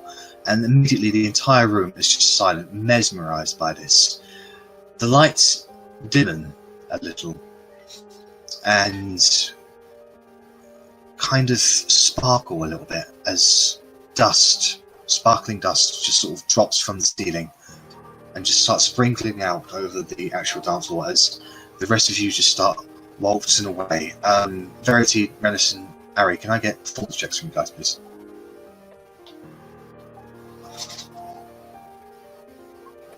Like, really? It's the music from your eyes. Yes, it is. Yeah, it is.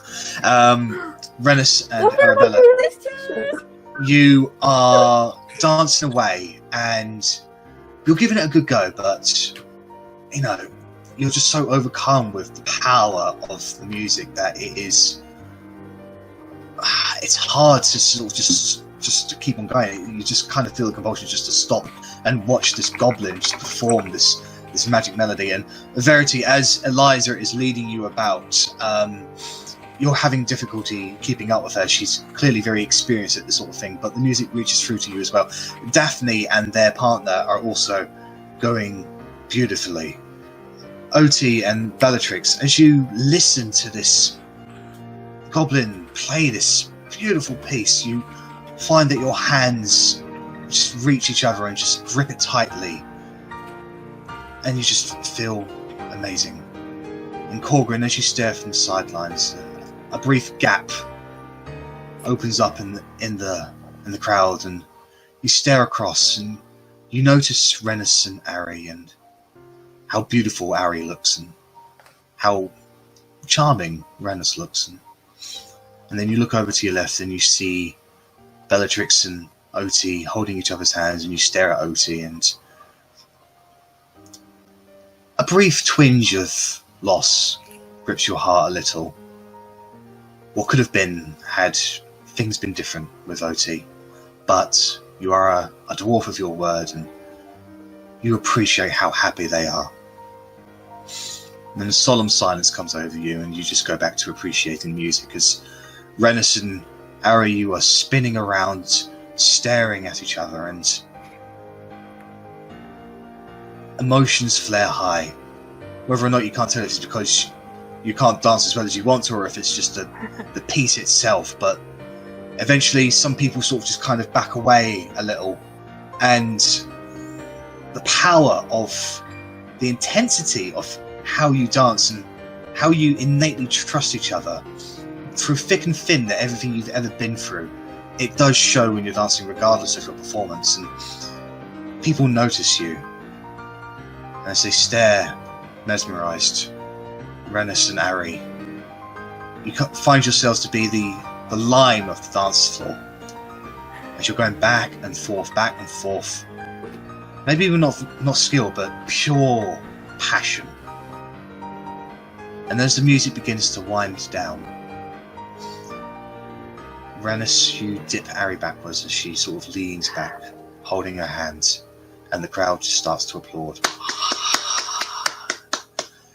Verity, with Eliza, she kisses your hand, and she says, "That was certainly something." Okay, so quickly, can I do like a quick insight check just to see like what kind of person Eliza is? Yeah, go ahead. Would she appreciate more funny banter, or like what kind of person would she look like she would respond to better? Go ahead and make an insight check, please. Yeah.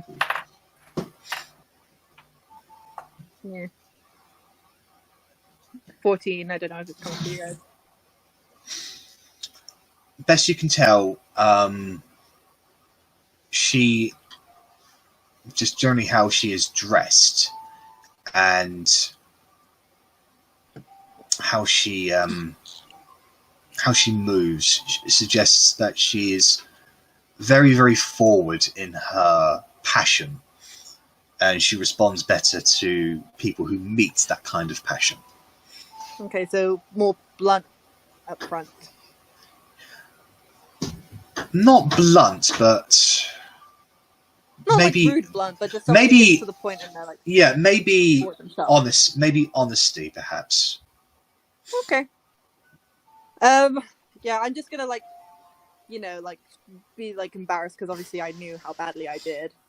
I'll just be like, well, I still have years to learn. It's quite all thank right. you graciously, though. It's quite all right. You certainly did your best, and I had fun, at least. Well, I was glad for the opportunity, if anything. Of course, of course. Well, should you want another dance at some point, please come and speak to me. And she kisses your hand and walks away. I'll follow you up on that conversation if you don't mind. So she goes back to her booth. And as the applause begins to die away, the doors on the other side of the ballroom open up. And a man in bluish plate armor steps out with short red hair, clean shaven, a bit aged, maybe like middle-aged sort of thing. He speaks out and says, "The Forgotten! You are summoned. Please come."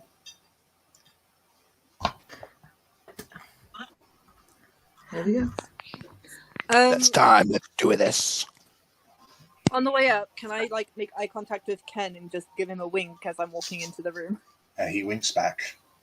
Just so like he acknowledges that I'm coming in with this group of people. Is like, this is my chance. Wish me luck. I was actually going to try and do the same with Daphne and just try and catch her eye as she's walking back to her group and just bow and walk up the stairs. And she gives a respect, or they give a respectful bow back. Okay. So as you I imagine I probably would have done the same to Valentine and been like, "This is who I am," sort of thing. He nods. Because he was like, "I don't know who you are." He nods. You know, an acknowledgement, which is probably the best you can hope for with this guy. Oh, it's fine. I currently have Eminem in my head, so it's all good. So you go beyond. You go beyond the double doors, and you immediately come across a massively white staircase with the blue carpet going up it, and you begin to proceed up it until eventually you come to something akin to a landing. There is a small room in here with multiple doors to exit and large golden double doors like right in front of you. As you get to the top, this man turns around and he says, "My name is Royal Captain Ethadil. It is your turn to be called to the king next.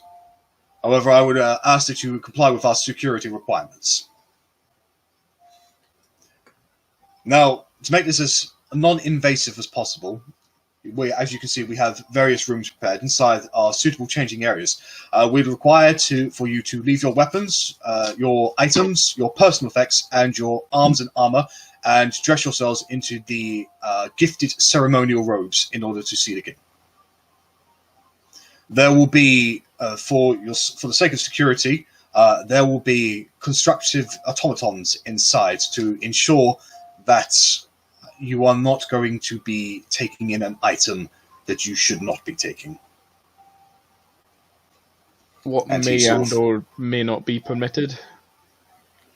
You may only enter with the ceremonial robes, nothing else. And he clicks his fingers, and a couple of what you assume to be statues in the corner actually come to life, and they are pure constructs.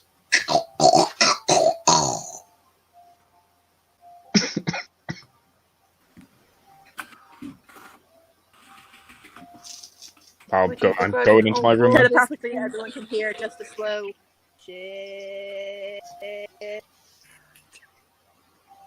Just all in your head. So Korgrin goes inside. It gets changed. Inside is one of these shield guardians. They are watching you as you get down to quite literally your loincloth or underwear. And it presents you with a dwarven-sized ceremonial white robe with blue kind of imprints over it. That's just kind of more for decoration kind of purposes. But there is a designated area for all of your items, and this includes including your personal effects as well. Do the automatons speak, or are they just acting? You don't know. So if I were to walk into the room using the staff as a staff, kind of walking with it, yep, to kind of show reliance on it, would I be able to walk out holding the staff and my focus in my beard and leave everything else? So I'm happy to leave my armor, happy to leave my shield. You would have to move your focus into your beard, and as you do that, it says, "Please leave all personal effects in the designated area." Could I try and fake the automaton out by using the dwarven signet I got, the necklace, at the shop? Yep. Put that down to show that I'm putting something down. Oh, plan. So you put that down, and it stares at you, waiting for you to put all of your items in the designated area. I put down my armor, I put down my shield, I put down everything. Righto. Okay. You put on your ceremonial robes? Assuming... I say everything, I'm assuming I still have the staff and the focus. It does not hand over the ceremonial robe until you relinquish all your items. Staff? Yep. Hands over the robes? Nope. Fucking hell. I may have a plan, guys. Put it up your butt. It's gonna know it's gone up my butt because I'm gonna fucking move it and it's gonna go up my ass. Yeah, it's watching you. Religious symbol? Holy man? All personal effects, all items. Ah! Looks like it's going on. Okay. So, once you put your focus in the designated area, it hands you the robes. Is Knight Captain still out? You are in your changing area. No, but I mean, is he still outside? He's still outside, yes. Can I just peek my head out the curtain?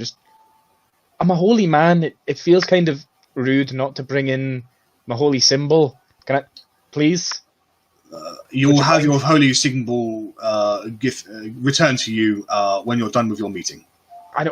Really, I truly am a holy man. I'm a priest. It feels wrong, you know? Make a persuasion roll. Which I'm still concentrating on, because that spell lasts an hour. Yep.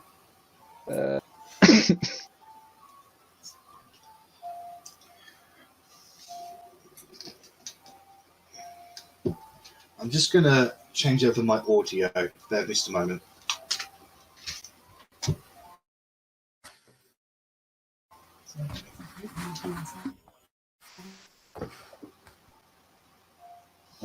Looks like you still got that cough, Zach. I can hear you now. Let me know if you can... I do. Sorry, my headsets were buggering up. So I've just changed you over the speakers. Let me know if you can hear yourselves through my microphone. So, with that persuasion, he looks at you and says, I appreciate that, sir, but rules are rules. I mean, I personally would be more than happy to let you with any item in, but it is the King's orders and the Oathsworn's responsibilities to make sure the King stays safe, and only those... This is all back to Sally and being cocky and giving George a heads up, I swear. Then I'll kind of eye up the rest of the party if they're still out there and not getting changed themselves, and just shrug, go back inside, leave my holy symbol. And then the shield guardian inside there will pass you your ceremonial robe. Come out. Where's Verity, says you had an idea. Dramas? Can I go up to this dude and just be like, for the sake of our own convenience when leaving, can we just put all of our items into this one bag? Of course. And so I can get everyone's weapons and everything just put into this one bag of holding. Yeah, no. Well, you get the feeling that he's a knowledgeable man who recognises a bag of holding. So I'm more than happy for you to place all your items inside that bag of holding, so long as the bag of holding remains out here. I get the feeling there's no way we're going to get in with any of our stuff. So if we can just all get it in one place, yeah, and then I can know exactly where that bag of holding is, and just keep a track of my mind how far I am from it. Of course. With Arri's help with her keen mind, if that's okay. Gesture back in there then and say, "Oh, I've left all my shit in there. Sorry." That's okay. I'll just go after everyone's done changing. If everyone else is going to do so, no worries. I don't feel like we're going to get in without it. I'm going to assume then that unless there's any objections, all the weapons, all the armors, and all the personal effects are placed inside one bag of holding. With the HUD is not going to go in the bag of holding. He can go next to the bag of holding, but not in the bag of holding. Right, no worries. Your down to your clothes as well is removed. The shield guardians, completely autonomous constructions, are watching you the entire process. So, as it is invasive, but they know it's invasive, so that's why they have these completely like dead things, like non-feeling things watching you just purely for a purpose and nothing else. So some of you are exposed because of this, but they don't do anything. I need to know now, is anybody going to try and hide anything? No, it didn't look like it was going to be possible. So even I shall accept, and all my daggers and everything went in the bag of holding. Okay, no worries. So with that, you place on yourselves the ceremonial robes, purely white robes, ridiculously embroideredly splendid in all manners of things. Anybody else feel like a sacrifice right now? Pardon? Anybody else feel like a sacrifice? Gonna go get tied to a post and then sacrifice to a giant Let's go drink the Kool-Aid, guys! Already ritualistic, eh? Walk in, it's just Edgar next to a big book of how to summon Argonath. It's like, hey, how you doing? Oh, worse now. Okay, so as you gather up in this meeting area, the guard captain, the royal captain, Fidel, nods in acknowledgement of you. HUD and the bag of holding are placed in one of the rooms. So Verity, you will keep a keen mind on it, so you are aware of its location. I'll just telepathically tell Arri to, can you just keep in constant tabs on our distance from this? Of course. Thank you. So. Least I could do for talking to you when you were a bird. Walk on. She makes that noise telepathically as well. The large marble throne golden door is opened, and as you step through, your eyes are met with an astonishing majesty. Before you is a long red carpet that stretches nearly 100 feet that leads up onto a circular platform with a beautifully designed mosaic artwork. The roof is covered with coloured panes and windows to present splendid works of art, depicting various members of royal families, crests of Windward, a few gods, You can see that there is a catwalk series on the second floor that the staff must use to access the roof and various walls to clean it, for this entire room appears to not have a speck of dust. You are escorted down the red carpet, passing marble columns with your footsteps echoing throughout this chamber. Going up the stairs and coming onto the circular platform, you can see 4 statues of knights atop horses with glowing blue eyes. Their arms and armour clearly signify the 4 towers of the Order of Knights: Callambor, Julafor, Haladin, Gregan.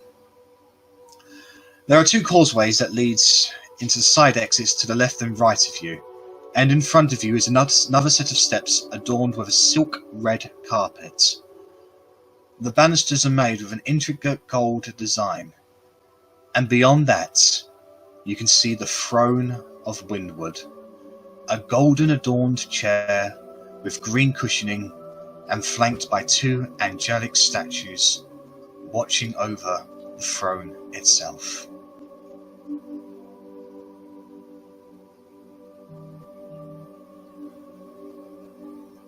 Sitting in this chair, you can see a young man, but wizened with the burden of leadership.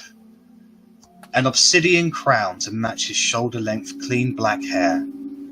He is clean-shaven, his eyes are hawk-like, and his clothes are thick with fur and silk. He barely looks older than any of you.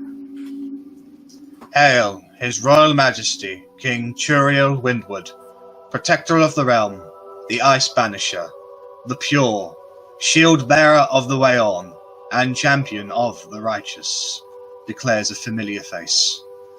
Oath-sworn Bellius, his long hair swaying as he moves his head, his golden armour spotless. Bellius stands to the king's left side, but still a good 10 feet away. On the stairs you can see 2 other heavily armoured individuals who are clearly other members of the Oathsworn. To your left, you see a pure elf, with half of her face covered with unkempt, dirty blonde hair, silver armour gleaming, and narrowed eyes watching you. Oathsworn Diamond.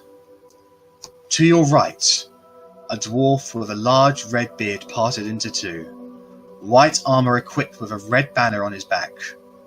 He gives Korgrin a small nod of acknowledgement before going back to keeping an eye on you all. Oathsworn Julinor. To Turiel's right is a hulking humanoid individual, fully clad in black plate armour. His face is completely hidden by his helm. He is by far the most intimidating individual present. He makes no sound, no movement. He just stands watch. Oathsworn George. Sitting on a velvet stool about 20 feet to Turiel's left is a black-haired woman with stunning eloquence and beauty. She sits gracefully and alert and watches you all with interest. Princess Ariel Windwood. The royal guards who escorted you bow heavily and back away to the far corners of the room, giving you all a circular audience chamber to yourselves. And they appear to be waiting for everyone to bow before they begin.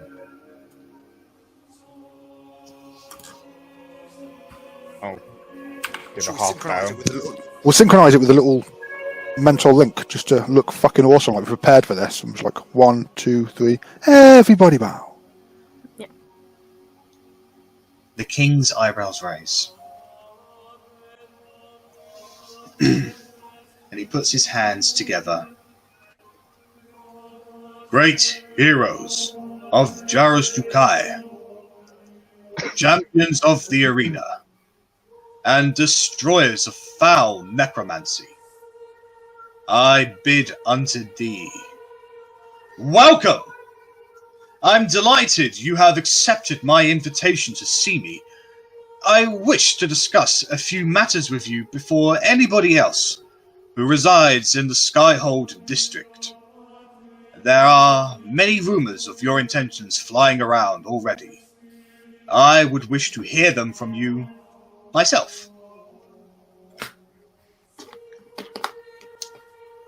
My liege, might we only know what those rumours are so that we may properly address them? I am Korgrin Bravebeard, and I do not know if you're aware. Those rumours are inconsequential. I would wish to hear what your intentions are. Tell me the truth. Will you take us at face value? I am a magic user. However, I would feel more comfortable being able to prove my truthfulness with spells and magic.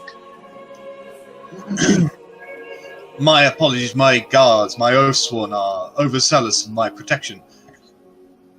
But I trust you. I have no reason to disview you. Please, tell me your tales. How is it that noble individuals came to seek me out? I'm sure the journey here could not have been easy, considering the woes as of late. Look at everyone mentally say, do you want me to, or would anyone else like to step forward? I suppose I should do some talking and put my wily ways to good use. The floor is yours. He seems genuinely interested to hear you. I will. Correct him on the noble. I'll take a step forward just to there and just give another short bow.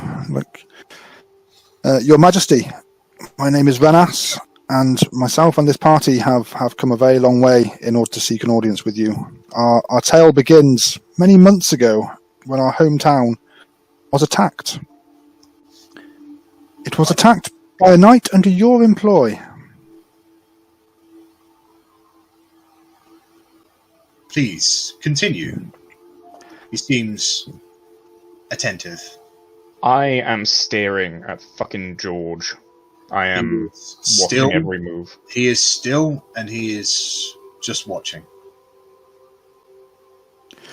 The knight in question goes by the name of Edgar.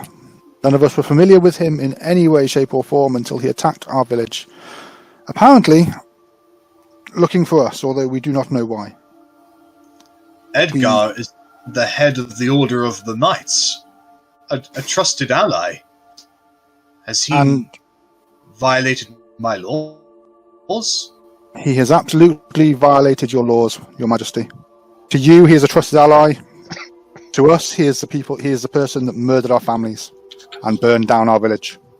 Those that would violate my laws betray the laws, and by faction betray me. You tell me he has betrayed me. Turn this back. Is why we have. He represents.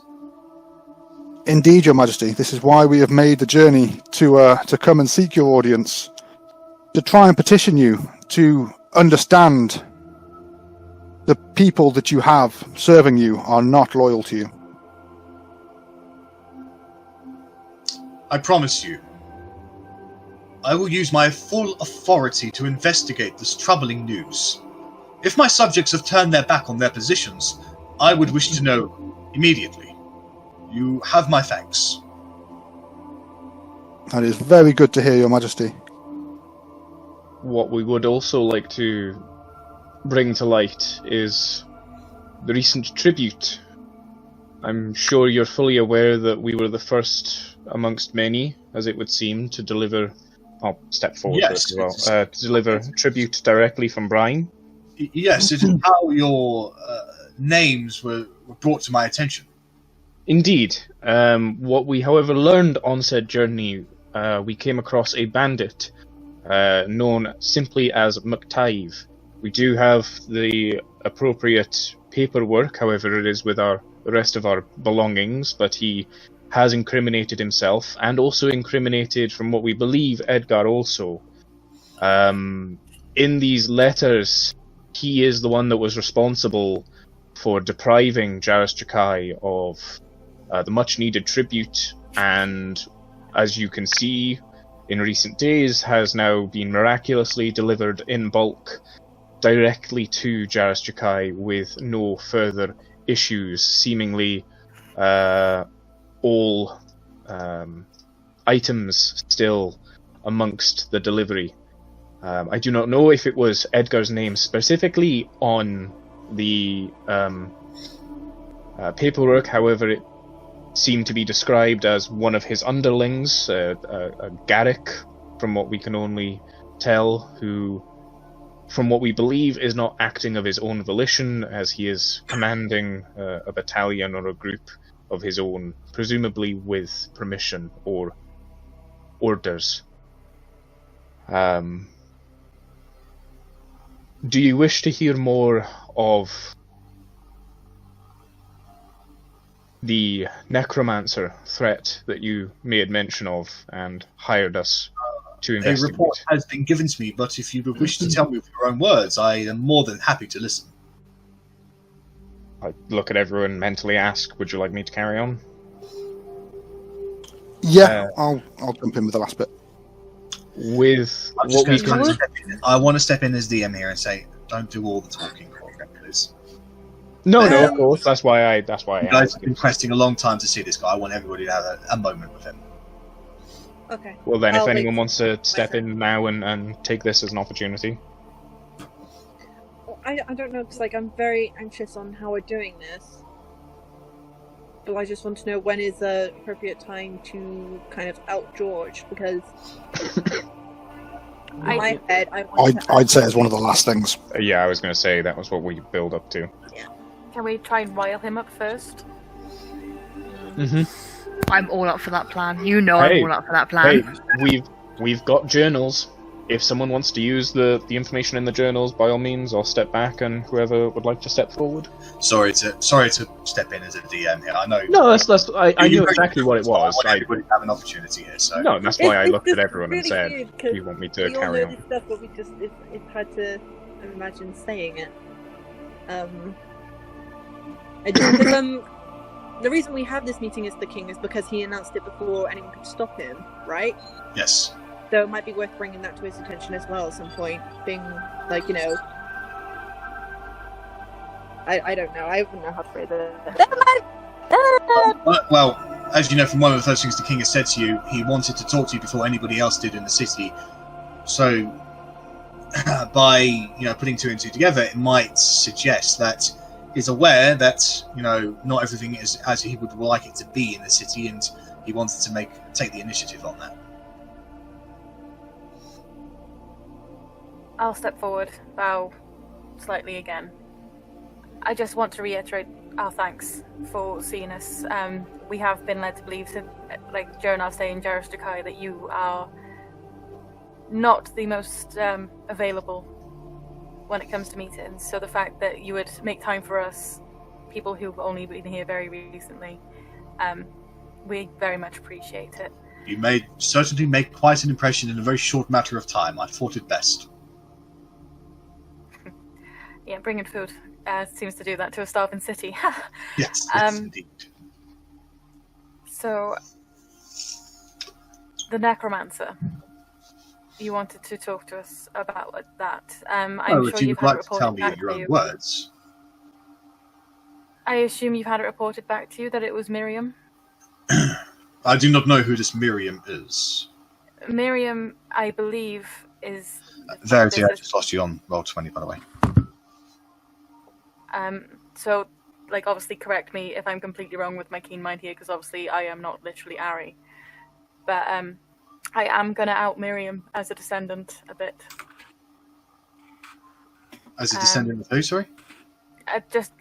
She was in that group, wasn't she? She was one of the, a tag-alongs of descendants. Yeah, of the party, yeah. Yeah.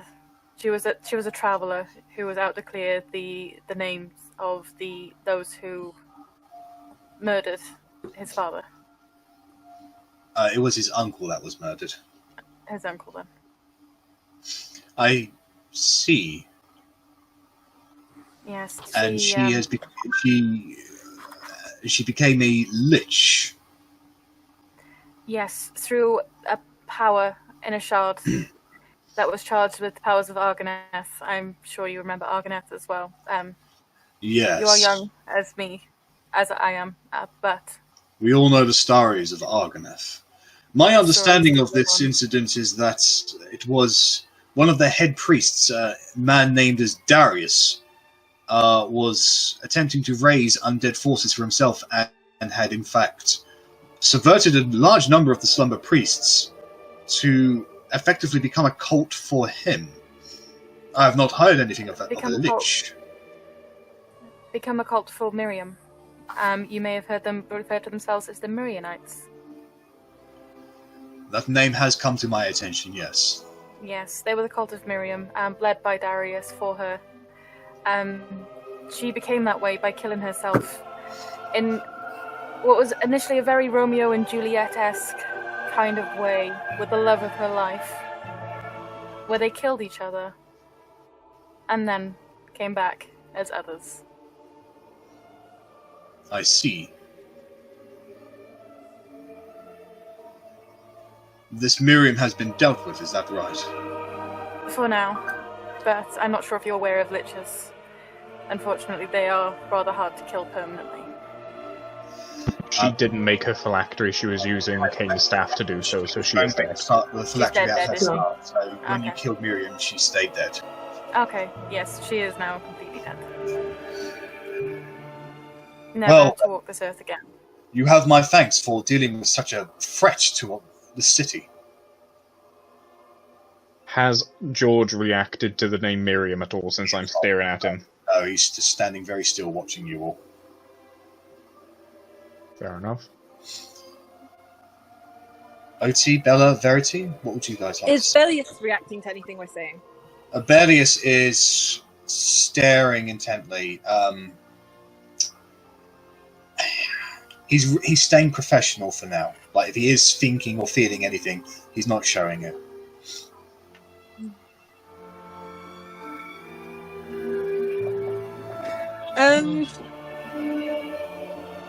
Oh god, I so badly just don't want to stick my foot in it. Can I go forward and just be like really hard to try and not turn into like a Stacy? I'm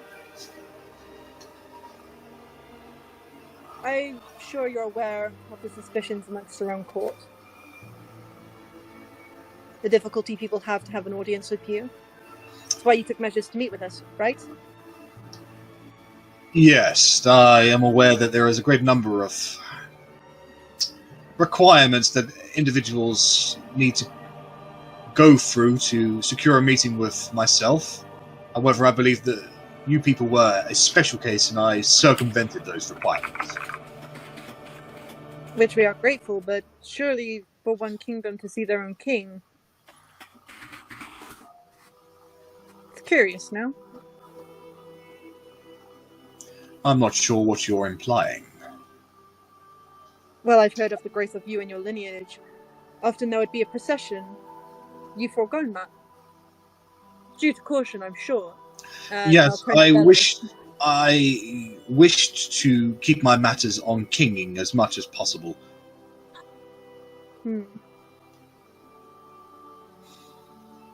May not have known this, but I came to the throne at a relatively young age, and I felt as if I needed as much experience in the matter as possible, and little did I realize just how all-encompassing this role would be. Gosh. Sorry.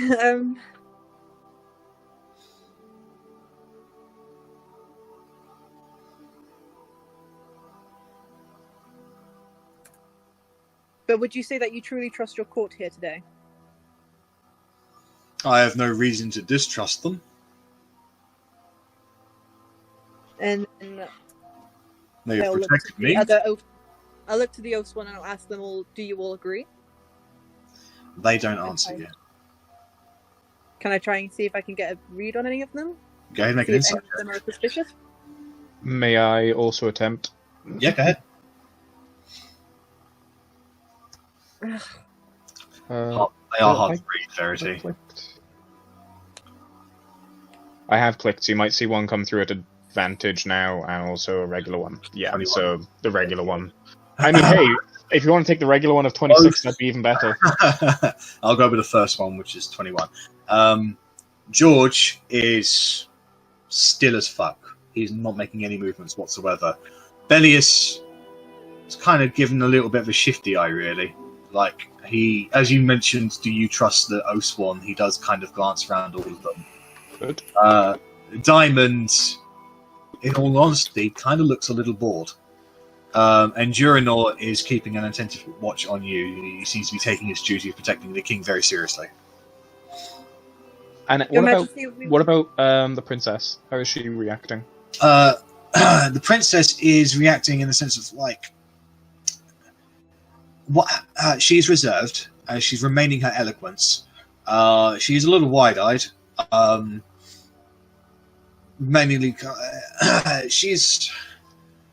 get the feeling that she's a very, very guarded individual, actually, with that insight. Like, and you don't see her very well because she is a floor up from you, looking down at you, so you only kind of just about see her, really. Fair enough. Carry on, Your sorry, Majesty. Verity. That's fine. Your Majesty, I can only imagine that our interests align when we want what is best for our country, but as we have said, our city has been destroyed, our family slaughtered. Yes. And from what we have learned, I believe not everyone here has your best interest.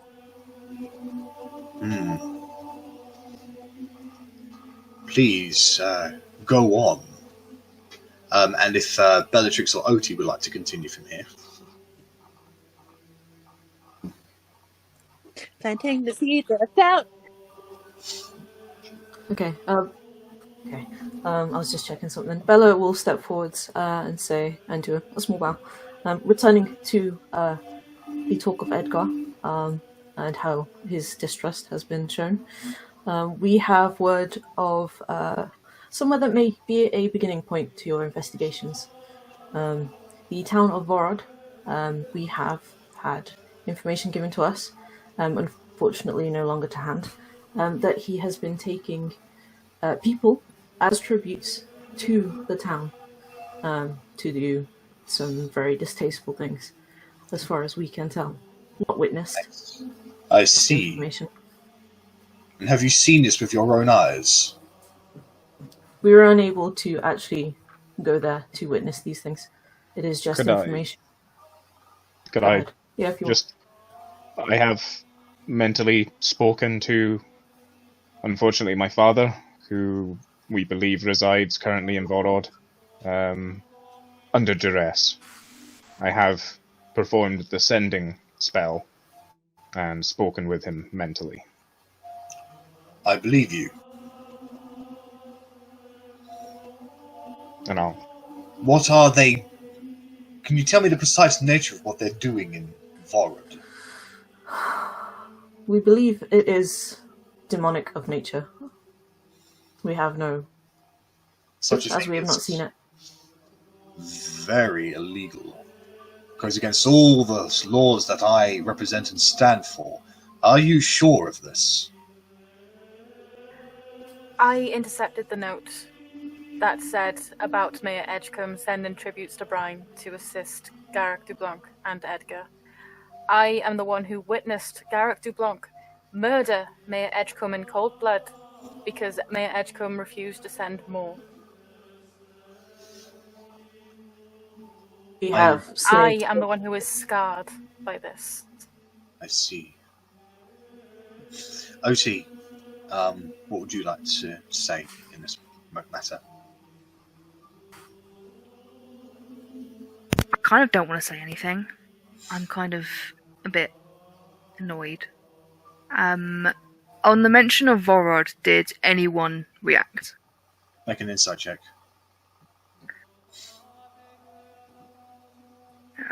Where's my insight? May I also insight or not? You have already incited. Okay. Unfortunately, Otti, May I? they're a bit too far away. Yeah, of course, Arri, you may. I'll do that. Otti, they are a little bit too far away for you to truly get a measure of if they would react. Arri, the king looks genuinely surprised at that information. What about George? He does not react.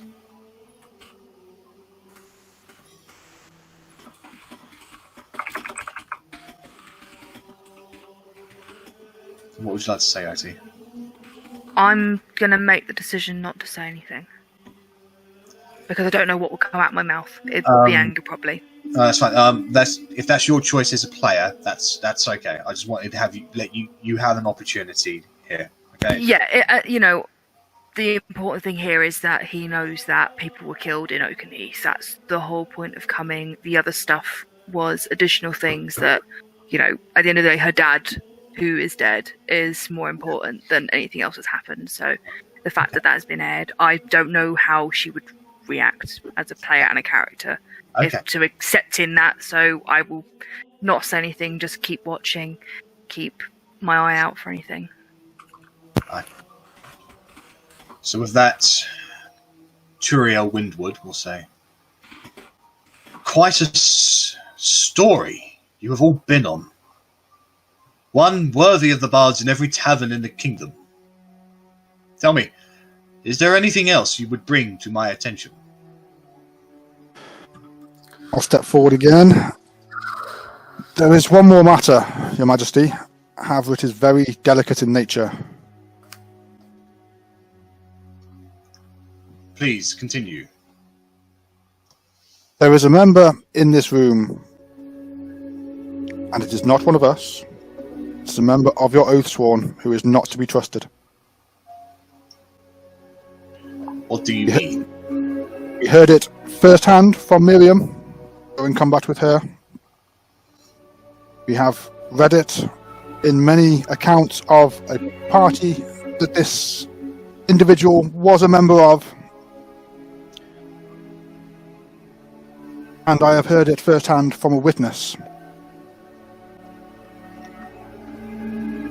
With that in mind, would you trust me enough to move towards your princess and just stand with her for a moment? At that kind of response or question, the Oathsworn, they gesture and put their hands on their weapons.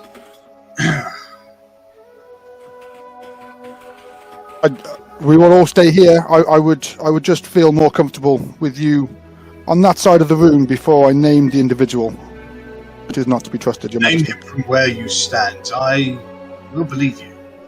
Yeah, I wasn't asking to move there. I was asking the king if he would move next to the princess.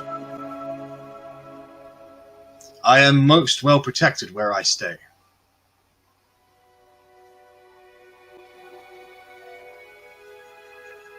Oathsworn, the one amongst you who is not to be trusted is George. I understand you have no reason to trust me, but please take him into custody until this can be sorted out. Berlius immediately looks at George. Durinor immediately looks at George. Diamond continues looking on with you, and the king gestures towards George. When he looks back to all of you, George himself has not acted or reacted to that at all.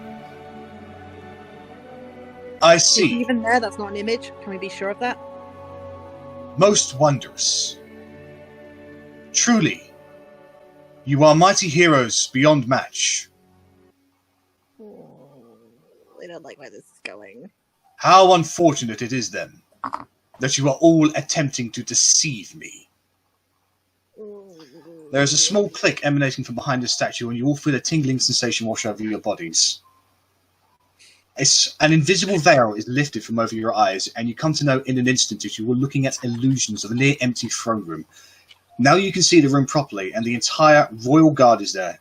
At the same time, a familiar sneering face steps from around one of the statues. Jace Valenstar. Oh, come on. You think I would not know what you have been doing? The royal guards immediately spring into action, linking their shields and lowering their pikes, blocking your pass out. You are surrounded. Plotting behind my back, attempting to undermine my authority. I know of the forces you gather in your name, of the treachery of Brine and its guard, of the knights who swore their soldiers to you, of the drow that think one of you is their new god, how you attempted to sway public favor in your way at the arena, of the dragon who has declared you under his protection, how you colluded with the traitor Frostbeard and attempted to goad my greatest champion in a fight to a death. How you murdered a lord and started the riots which severely disrupted my city. How the dwarves of Philly-Durzan intend to march on my lands and you told nobody. How you allied with my brother Melchiah and convinced him to return in the hope he would take my throne. Yes, I have come to know all about you. But worse than the crimes I have listed is that you have violated the terms of your exile. Yes, I know it was your grandparents who murdered my uncle, King Raziel. I know you are a descendant of them, yet you waltz in here, expecting me to know nothing of who you are. Your ignorance and short-sightedness has proved your undoing. Fortunately, one has retained their loyalty. Step forth, my loyal subject. Talion. A new individual steps out from behind the throne. A familiar you are all familiar with. Talion. Yes, my king. The traitors have been delivered.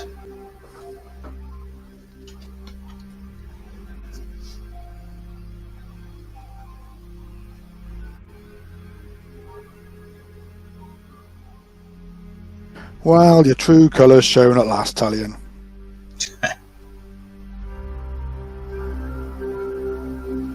Can I see if Bellius believes any of this?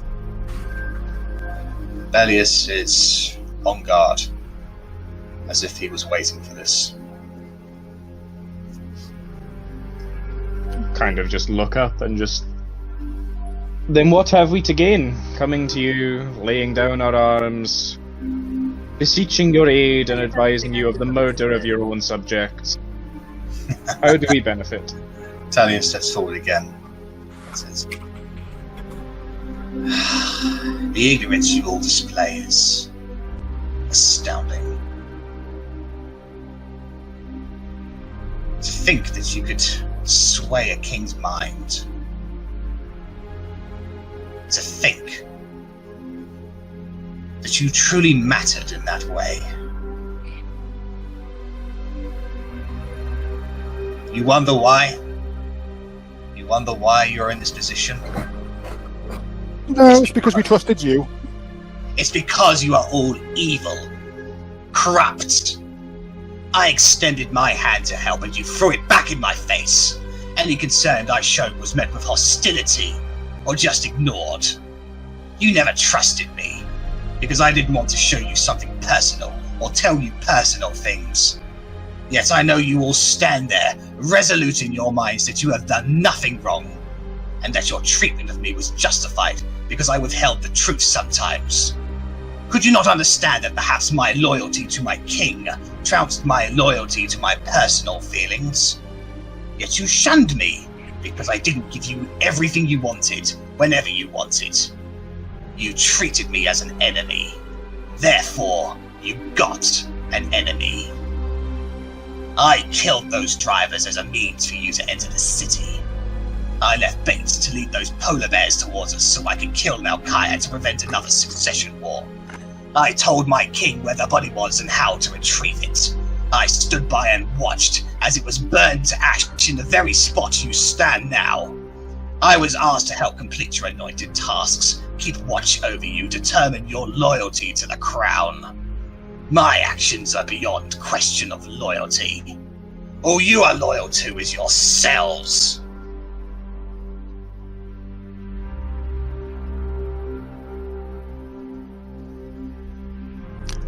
Your Majesty, I can see you have been blinded, and when one of these people slits your throat, just try and remember that we did warn you. Rennas, you are responsible for the deaths of hundreds, purely because you didn't like somebody. You are everything you claim to fight, to be against. I would have never taken you to the Pantheon. Jace here provided the perfect excuse. A thief and a murderer is what you are and what you'll always be. Well, Rogue, You have finally been caught. And good riddance. Stick a dagger down in my hand and come face me like a man. I'll add one more list to my list of murderies. Ah. Coward till the end.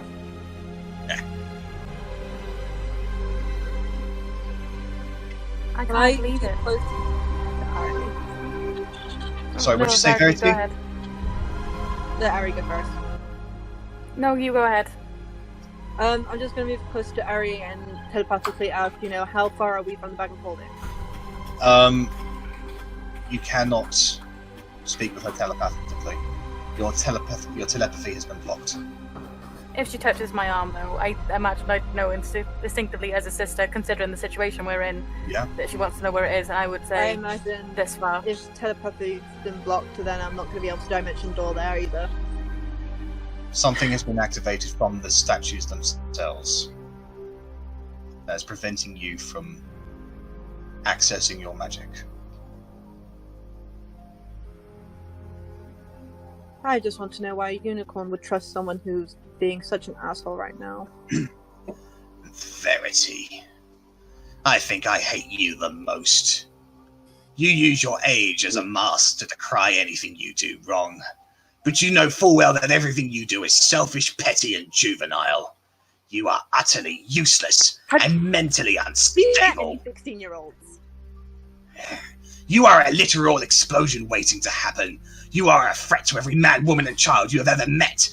Yet you don't care.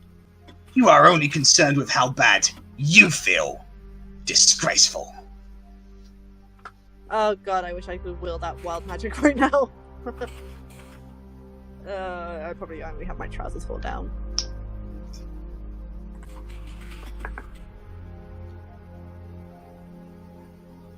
I mean, this is probably his first time encountering a 17-year-old. Do you know they're, just selfish assholes?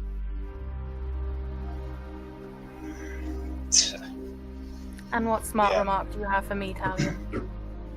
And I mean, anyone acting like a selfish asshole right now, it's you, to be honest. I mean, we didn't trust you to begin with. I tried to trust you, but you started hitting on my sister, which is kind of creepy. And now you find yourself and now in a you're throwing a situation tantrum by having her thrown into prison, which might be just a plan of yours to get us into prison to save Melody, but who knows at this point? Trust anything you say. Whatever. You think I would bother telling you any of that? What makes you think you traitors have any right to know anything? Obviously nothing. In fact, we're so bad, stop me now, come on. And I start walking over towards one of the guys, come on, do it! I'm done! They hold. Fucking done! Just do it! They hold position. Just walking closer towards the spear and just fuck it! I'm tired! I'm trying to help people. Yes, I might be doing it in a selfish way, but fuck it! I don't care anymore! If this is what it's come to, and the king is so blinded by the people around him who are working with liches and demons, then kill me! I'm doing all I can at this point. And I give up. You win. Here, I agree with Verity 100%. You had the power to make this world great, Your Majesty. But instead, you've just been blinded by your petty advisors who are evil. Every single one of them. Because even you are the Oathsworn, who we know nothing about, you're allowing this to continue. If you haven't seen what kind of man Oathsworn George is, you are either blind or you are complicit. And that is the end of it. You're the evil one here. Nothing we'll say will convince you otherwise. Nothing. And I can see that now. You are so blinded by those who are around you. You are so blinded by living in this tower. Go and live a day in your city. Go and live a day in Windward. You are no king. You are a figurehead. You are a chess piece who sat on a cushioned throne. Arrabella. Can you believe the others thought I could love you? What a happy charade that was. None of this would have been possible without you.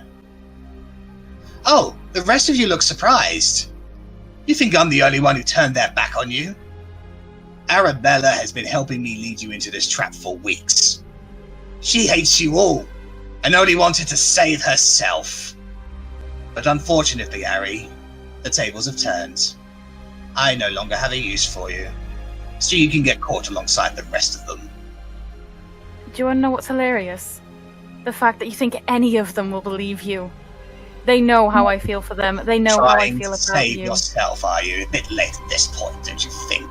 I think we all understand it's a bit late at this point, so therefore Yeah. we've got no reason to believe or disbelieve her, other than the fact you're a lying sack of shit. So why would we possibly believe you? She helped me lead you here. Of She course hates she did. Yeah. I'd like I to wish I insight check hated both, them. please. Go ahead. He's hard He's to lying. read. Arri is not, though, and Arri is very much telling the truth. Nobody doubts it. What's the matter, Korgrin? Usually so talkative. Usually you've always something to say. What have you to say now? I only speak when the person I'm speaking to has merit. Korgrin, And your self-righteousness is despicable. Your obsession with reviving Melchiah to satisfy your personal mission was dangerous, yet you never considered that. Your moral code will be the undoing of everything this crown has worked so hard to establish. Yes, morality would Added indeed Verity. tear down everything this crown has established. You are completely right. Morality would definitely do that. What's the matter, Bellatrix? Cat got your tongue.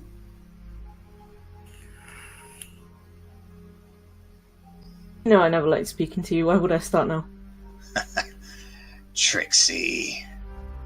Your mother thought very much the same as you did. But there is a huge difference between you. When it came down to it, she never gave up on the fight when things got tough. You did. You dishonor everything she thought she was. In fact, the only similarities I see between you two is that you are both traitors. She was still kind, intelligent, respectable. All you are is a blithering idiot who spent her whole life getting good at fighting and then complains that's all she can do. You deserve this. Oi, she cuts amazing hair too, and I point to my head. Ever the fool. But never the failure. I look around and say, well, until now. I think it's the yeah. Well, Otti, where's your wise words now? Your mistrustful nature has led you right into this position. I just flip him off, as I have done 100 times, and carry on doing it while he talks. You turned your back on your oath to defend this land from criminals and traitors. You joined their ranks even.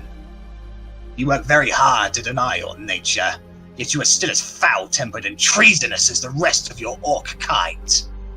A savage beast.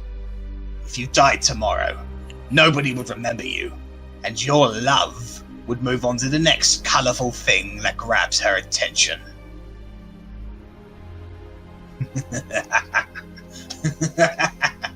And at this point, Churio raises his hand to silence Talion.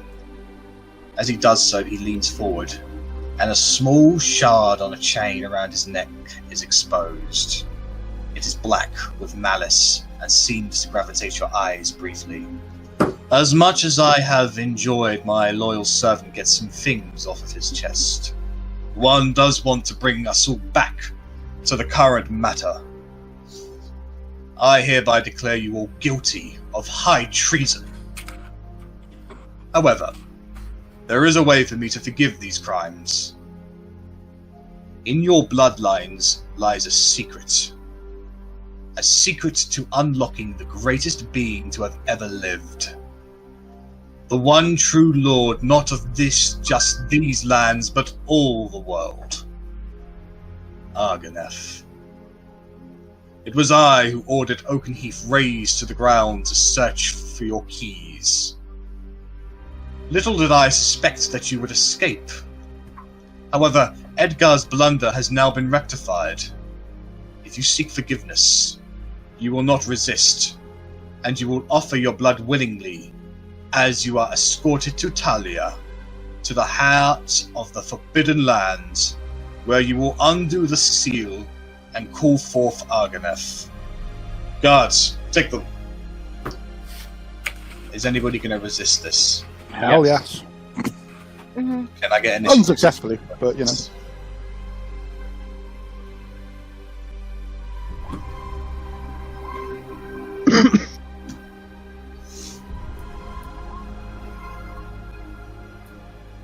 Oh, I didn't select my token. That's fine.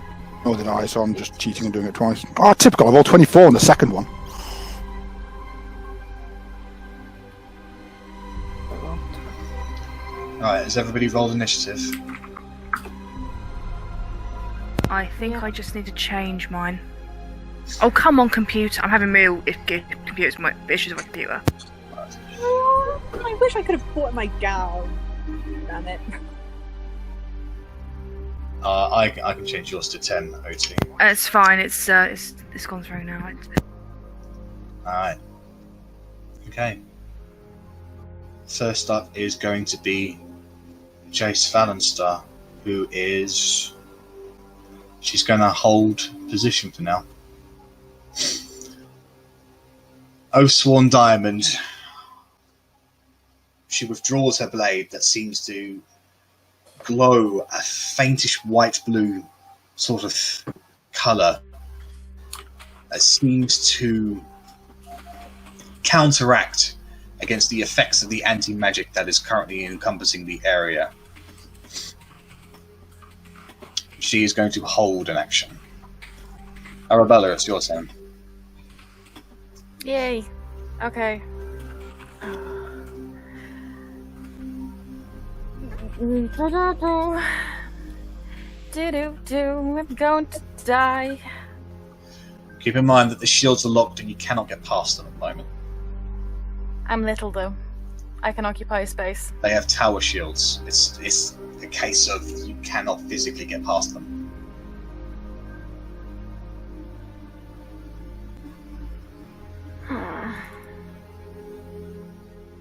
You can try and jump over them if you want.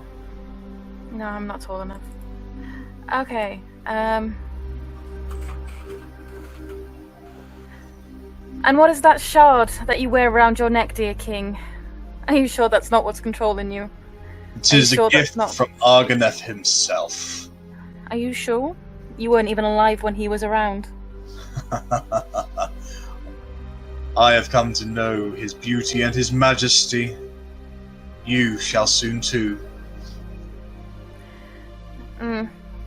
I doubt it. And I'll just hold there. But if anyone needs me, I'll hold like a help action or something. Oathsworn George withdraws his large greatsword. And he holds an action. Bellatrix, it's your turn.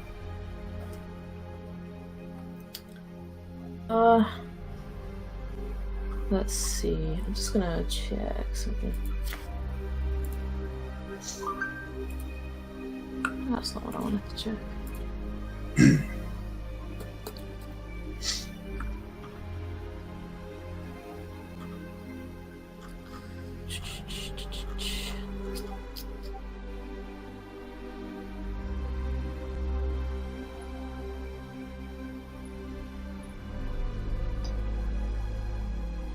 Okay. I'm going to try to rage. Yep, so you rage. Okay. And then I'm going to try and wild shape into a cave bear, I think it was. Okay. So, as you go to wild shape, the effect is blocked. You cannot achieve it. It's not technically a magic thing.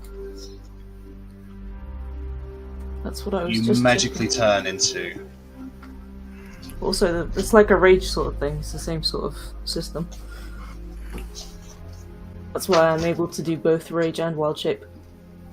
Because magic disrupts rage.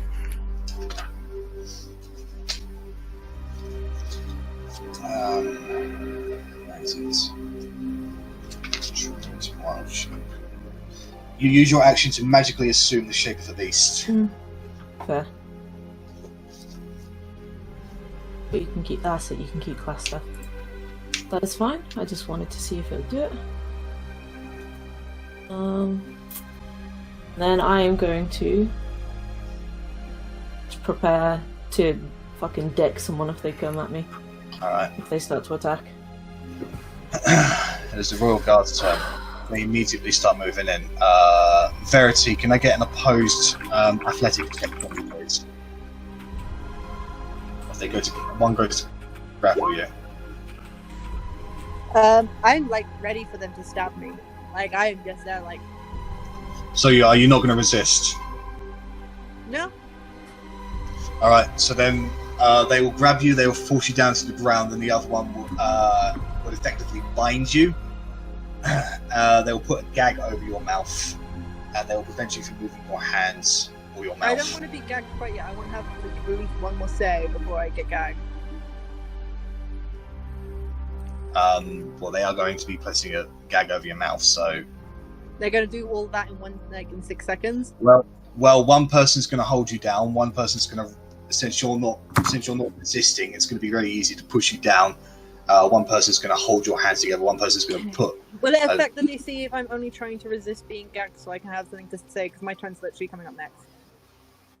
If you like to say something, you can do it as. I'm happy for you to do that. Good, make it good. I'm going to trust what I've heard about Bellius, because I'm an idiot. Look to him, potentially the other Oathsworn, and maybe the princess as well. I'm just going to say, I hope you know what you're all fighting for. Make an insight check.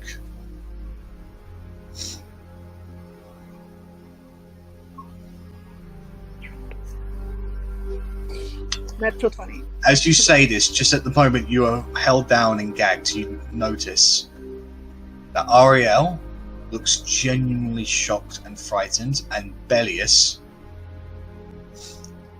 if you could see doubt on somebody, it's etched on his face. And like, I'm not resisting, I'm just like, going back to what I was saying earlier, it's like, I give up, like, there's nothing I can do to fight back at this point. Whether Talion has some twisted plan in mind that he's not telling us, or, you know, I'm going to rely that if there is good in this room, it will come. Right. But I've done all I can. So with that, then, you are restrained and bound. This size 4 comes towards you, Bellatrix, so activate your action.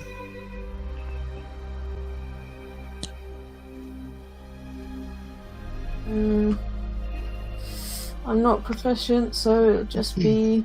I'll just do a strength check. Yeah. Would it be an advantage? You're So, raging. It's an attack. Yeah, You it's can an make it attack. reckless. You can make it reckless if you want. Nah. You punch, and you connect with the heavy plate golden armor, and it doesn't seem to cause any damage with them. Can I get opposed athletics checks from you, please? Me. So the first guy. That will be an advantage. No. So you succeed on the first one. The second guy, can I get another one from you? Succeed on that one. He comes forward. Can I get another one from you? You. Succeed. Can I get another one from you? Well, you succeed. And can I get another one from you? I just look over at Bella like, you fucking legend! Right, Might not be this might be it. Yeah, this is it. Right, Sorry, I jinxed you. You can no longer move. Can you make another one as they go to restrain you? You succeed. Can you make another one? You succeed. Can you make another one?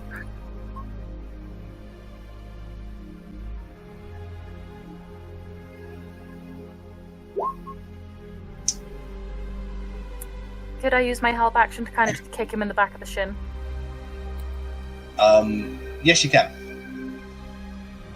Nice. Thank you. Like, do you want me to roll for it? Yeah, make an attack roll. Okay, it's unarmed, so I assume that's Yeah. just a d20 plus 1, because That's that's right, my yeah. strength.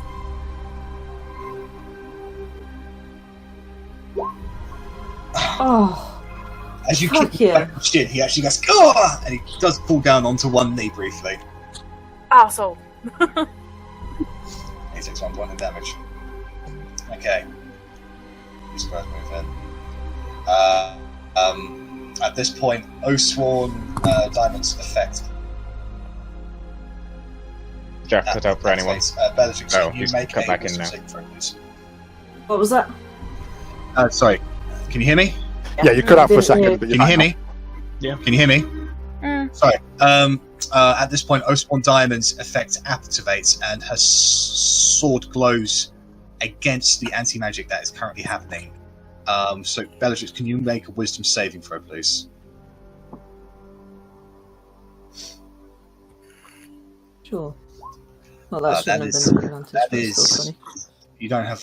Yeah, that is a success. So, you feel your arms locking up at the moment, but you're able just to shake it off just for now. Okay. Rennas, can you make a wisdom saving throw? As now that activates George's action. That is a save. Your arms lock into place as you under the effect of hold person against the anti-magic. With that, they move in. And because you are held, they have no issue tying you up, holding you down. And you are restrained.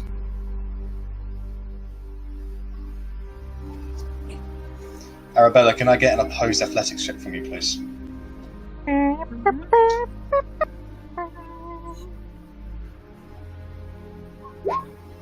You are caught by one of the royal guards. Can I get another one from you, please? As he goes in to restrain you. You are able to just kick this guy's hand away from his manacles as another person comes up behind you. Can I get another one, please?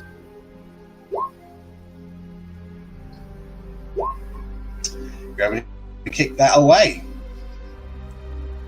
Another one comes along, tries to restrain you. Can I get another athletics check from you, please? You are struggling like a mad woman, but you are able to throw it off. And that's all they can do. So,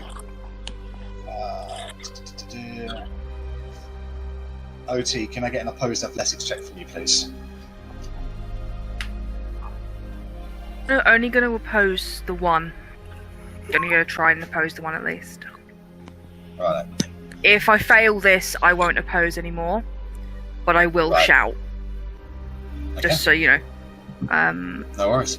What am I doing? Athletics. Yes. It's not an advantage. It's a 14. You were able to throw this person off of you as another one comes forward. I'm not going to oppose it, and I'm just going to say, you killed a whole village of people, including our parents, for fuck all. Do you know what? You don't fucking deserve to be king. Go and be a king somewhere else. And at that point, you are gagged. Korgrin, Yeah. can I get an opposed athletics check from you, please? Mm-hmm. Oof. No roll. You are held in place as another one comes along and tries to restrain you. Mm-hmm. Another one, please. You're able to shake off that one as another one comes up beside you. Natural one for me. So you're able to boot that one in the helmet. I was going to say, I knee him in the jaw. Yeah. You can see a little bit of blood splatter out from the helmet. Can I get another one from you, please? I think You that are gets me. you are dragged down to the ground. You are restrained.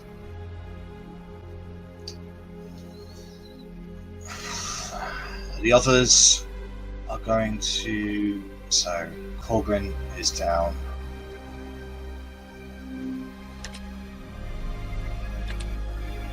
Otti is down.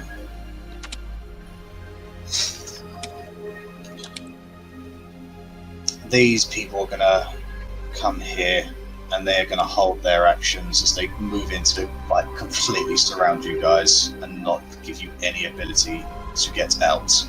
So Verity has been caught. Bellius is going to skip his turn. Rennas has been caught. Turiel is just going to start laughing.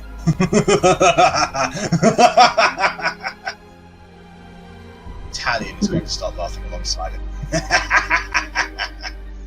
Otti is restrained. Korgrin is restrained. I would like to try something, and I would also like to do something. Of course. I'd like to look at Durinor, just disappointed. Kin of my kin, you know. Make an insight check, please. Oh. You are buried in a sea of royal guards, and you cannot gauge his measure on that. I would also like to try my divine intervention for today. Is that a magical thing? Beginning at 10th level, you can call on your deity to intervene on your behalf when your need is great. Imploring your deity's aid requires you to use your action, describe the assistance you seek, and roll percentile die. You are restrained. You cannot do anything at the moment. I can't mentally implore. I will allow it. I'll allow it. Because you're pretty desperate at the moment. It's a 10% chance anyway, so it's highly likely it won't even work. Yeah. So it doesn't work. No. Muradin, You call out does to not. Moradin, but there is no answer on this time. Durinor hesitates, but Bellatrix, can you make another wisdom saving throw as he also pulls out his weapon that seems to be defying the anti-magic in the area? Bloody hell, Bellatrix, you are fucking them up. Alright. That brings us back to the top of the round, which is Jace. Jace at this point is... she can't actually do anything because the anti-magic is currently in place. Oathsworn Diamond is going to once again attempt to cast Hold Person, defying the anti-magic with her weapon on Bellatrix, who is got a sea of royal guards on her at the moment, and she is just like throwing them off. Wisdom again? Yes, please. That is a fail. You feel your arms lock into place as the rest of the royal guards move to restrain you. Arrabella. I believe you cannot move at the moment, but you are not restrained. If they've got all their shields up, then no, I can't. But I have just kicked them all. So whether or not they have their shields up before it's my turn to move again is another story. At this moment, they have dropped their shields, but you are grappled, so your speed is 0. I'm not grappled. They haven't got me. I They believe have one of not them got managed you. to touch me. They Nope. one did. It was the restrain that they didn't succeed Yeah. on. Okay. No, it has to go grapple, restrain. They got you with a grapple, but they didn't get you with a restrain. Okay. So I'm there.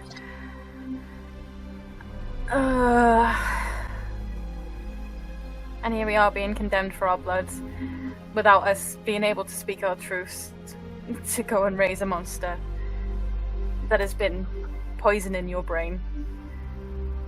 Your father was crazy. Your uncle was crazy. Clearly there's a thing to this blood. And then I'll let myself get restrained. Okay.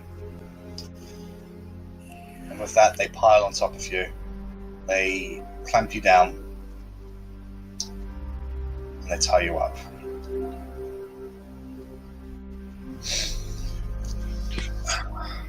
Manacles are placed.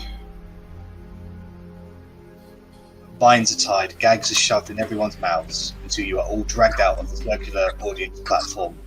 And collars are placed around your necks that have sigils that signify anti-magic. You are all hit over the head to prevent your struggling, and darkness overtakes your eyes. The last thing you hear is the mad laughter of the king. Mad King Tyrael.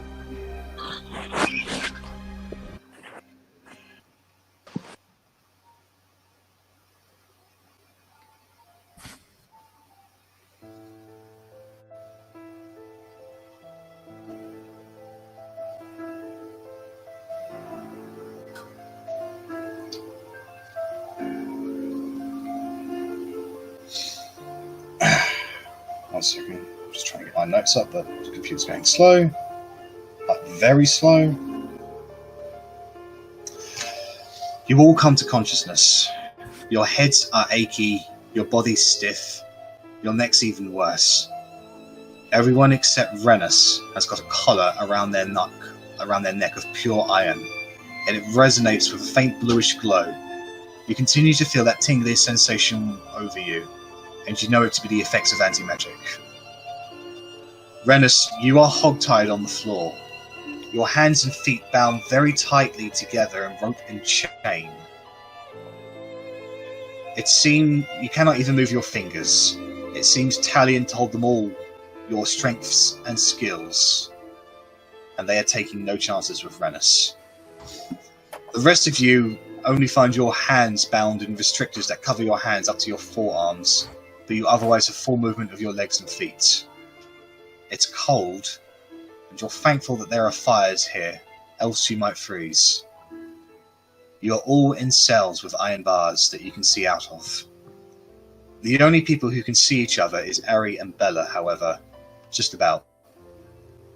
The rest of you have no view of the other party members. Or, for Verity, Otti and Rennas, you don't even see other cells. Just a stone wall.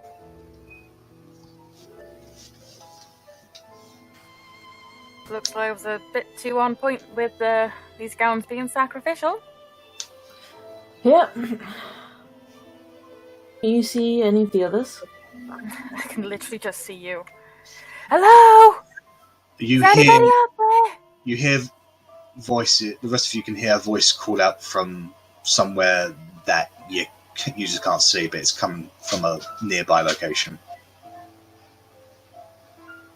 Kind of just shout back, just, do you mind? Some of us are trying to sleep here. That's cool, V. Okay, cool. Did you say I was gagged, Jack? You are not gagged. Just you're hog-tied. You can't even move your fingers. So you're on the So floor. I'll shout out, I can't believe they've hog-tied us. We're already inside a fucking cell. Where else are we going? Are my fingers free? You've been hogged. No, you're basically your hands are covered in restraints down to your forearms and your elbows, so you cannot move your fingers. What do you mean have I been hog-tied? Have you not been? Legs are free. Like you maybe just your fingers just a little bit on the inside of the restraints, but full movement is denied to you. Like, I have Toby summoned, he's just not on his plane at the moment. Can I just bump him into my room? You can't, because the collar you're wearing is emitting anti-magic in your location. If I try and cast a first level spell, can I just try and cast one and see if it will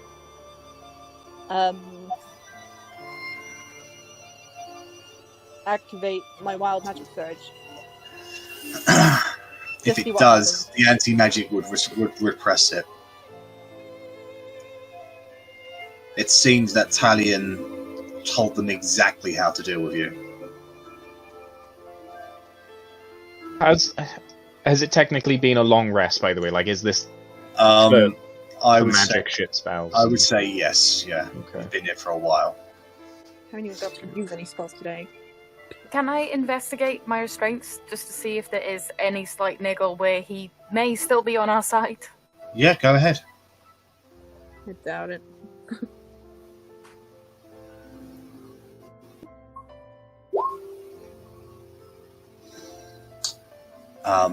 They are very, very sturdy.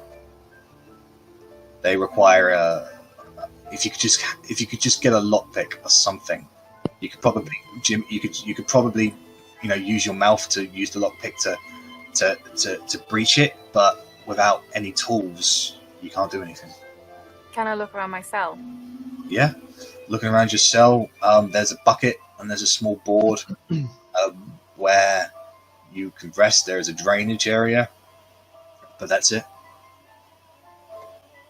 And what's the bucket made out of? Wood. Is there any nails? It's one of those bolted buckets, like one of those like circular metal circular rings around it. I thought it was made of wood. Yeah, You can like have so the wooden slats, and then there's metal rings put over it to bind the wood together to seal it in. Okay. So you don't actually need nails or anything like that. It's held purely by tensile strength. Yeah. Since it's been a long rest, may I try divine intervention yet again? Of course. Come on, you son of a bitch! Fucking answer me. Nope. No. Can I? I'm just gonna sit at the entrance of my cage, head in the bars. No, I'm not gonna make any noise, and I'm just gonna will and hope with every fiber of my being that Belius and the princess have enough doubt where they might try and help us at this point, because we're fucked and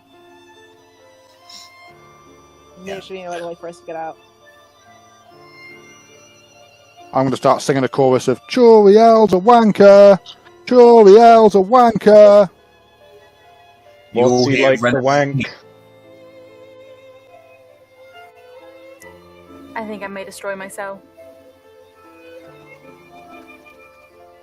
See if something happens where I get something that's thin and metal. Alright. Go ahead and make a strength check at disadvantage, please.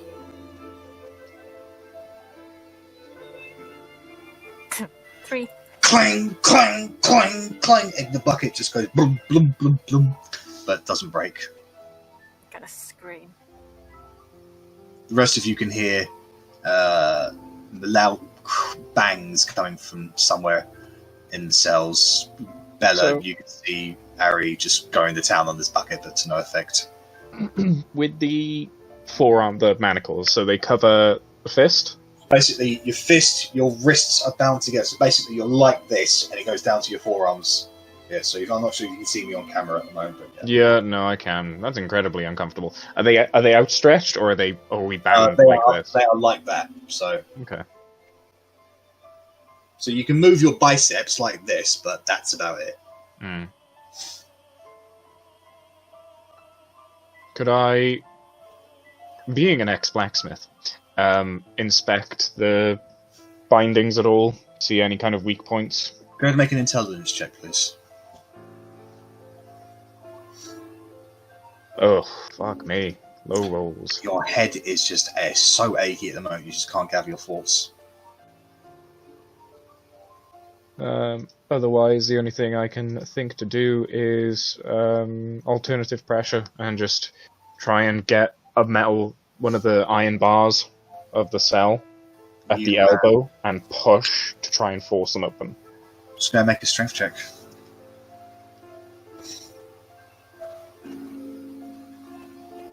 Low rolls, Push, but these are sturdy bars, they don't seem to budge. Oh no, it was mainly to see if I could try and bend or pry open the restraints, but I imagine with that roll it still would have achieved it. It will get fail, unfortunately. And I'm gonna go sit back and listen to Turiel's Wanker. the Turiel's Wanker! number one prison hit right now.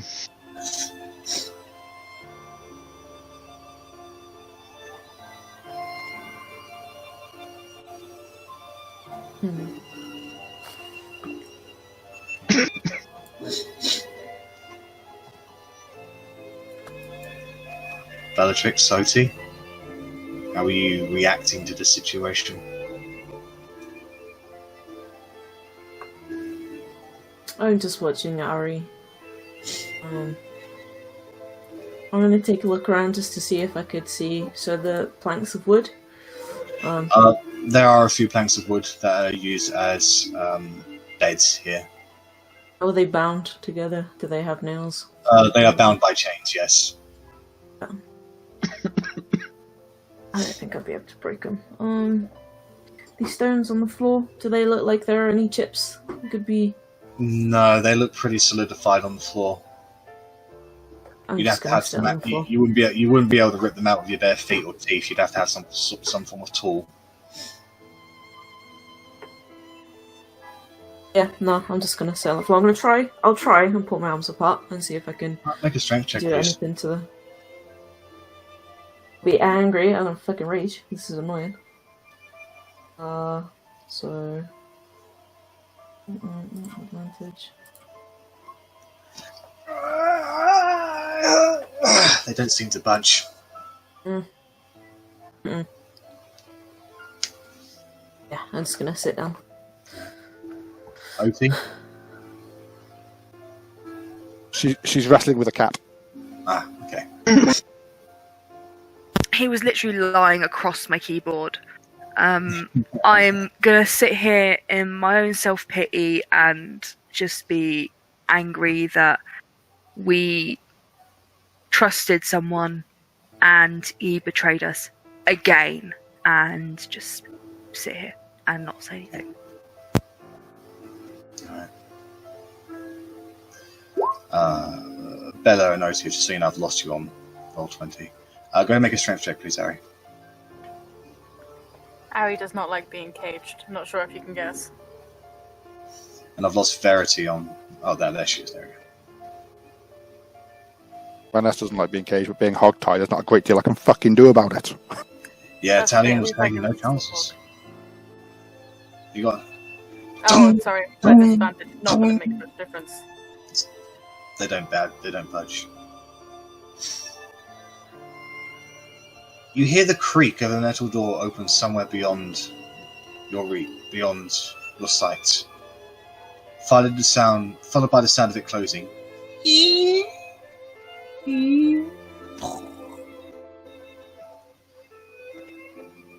hear soft footsteps echo throughout the dungeon. You hear a soft, eloquent, feminine voice echo throughout. Is everyone alive? Is anyone hurt? Joriel's a wanker.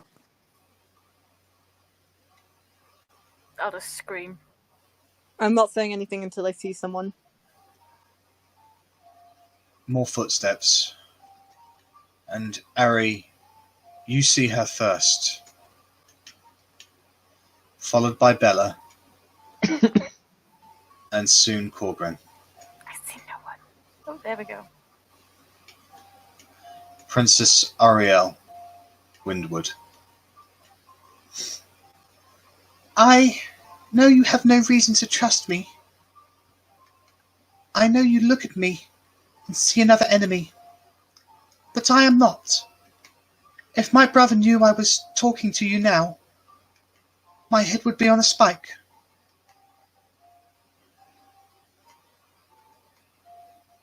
Got anything sharp and pointy? I did. Hairpin? Little clip?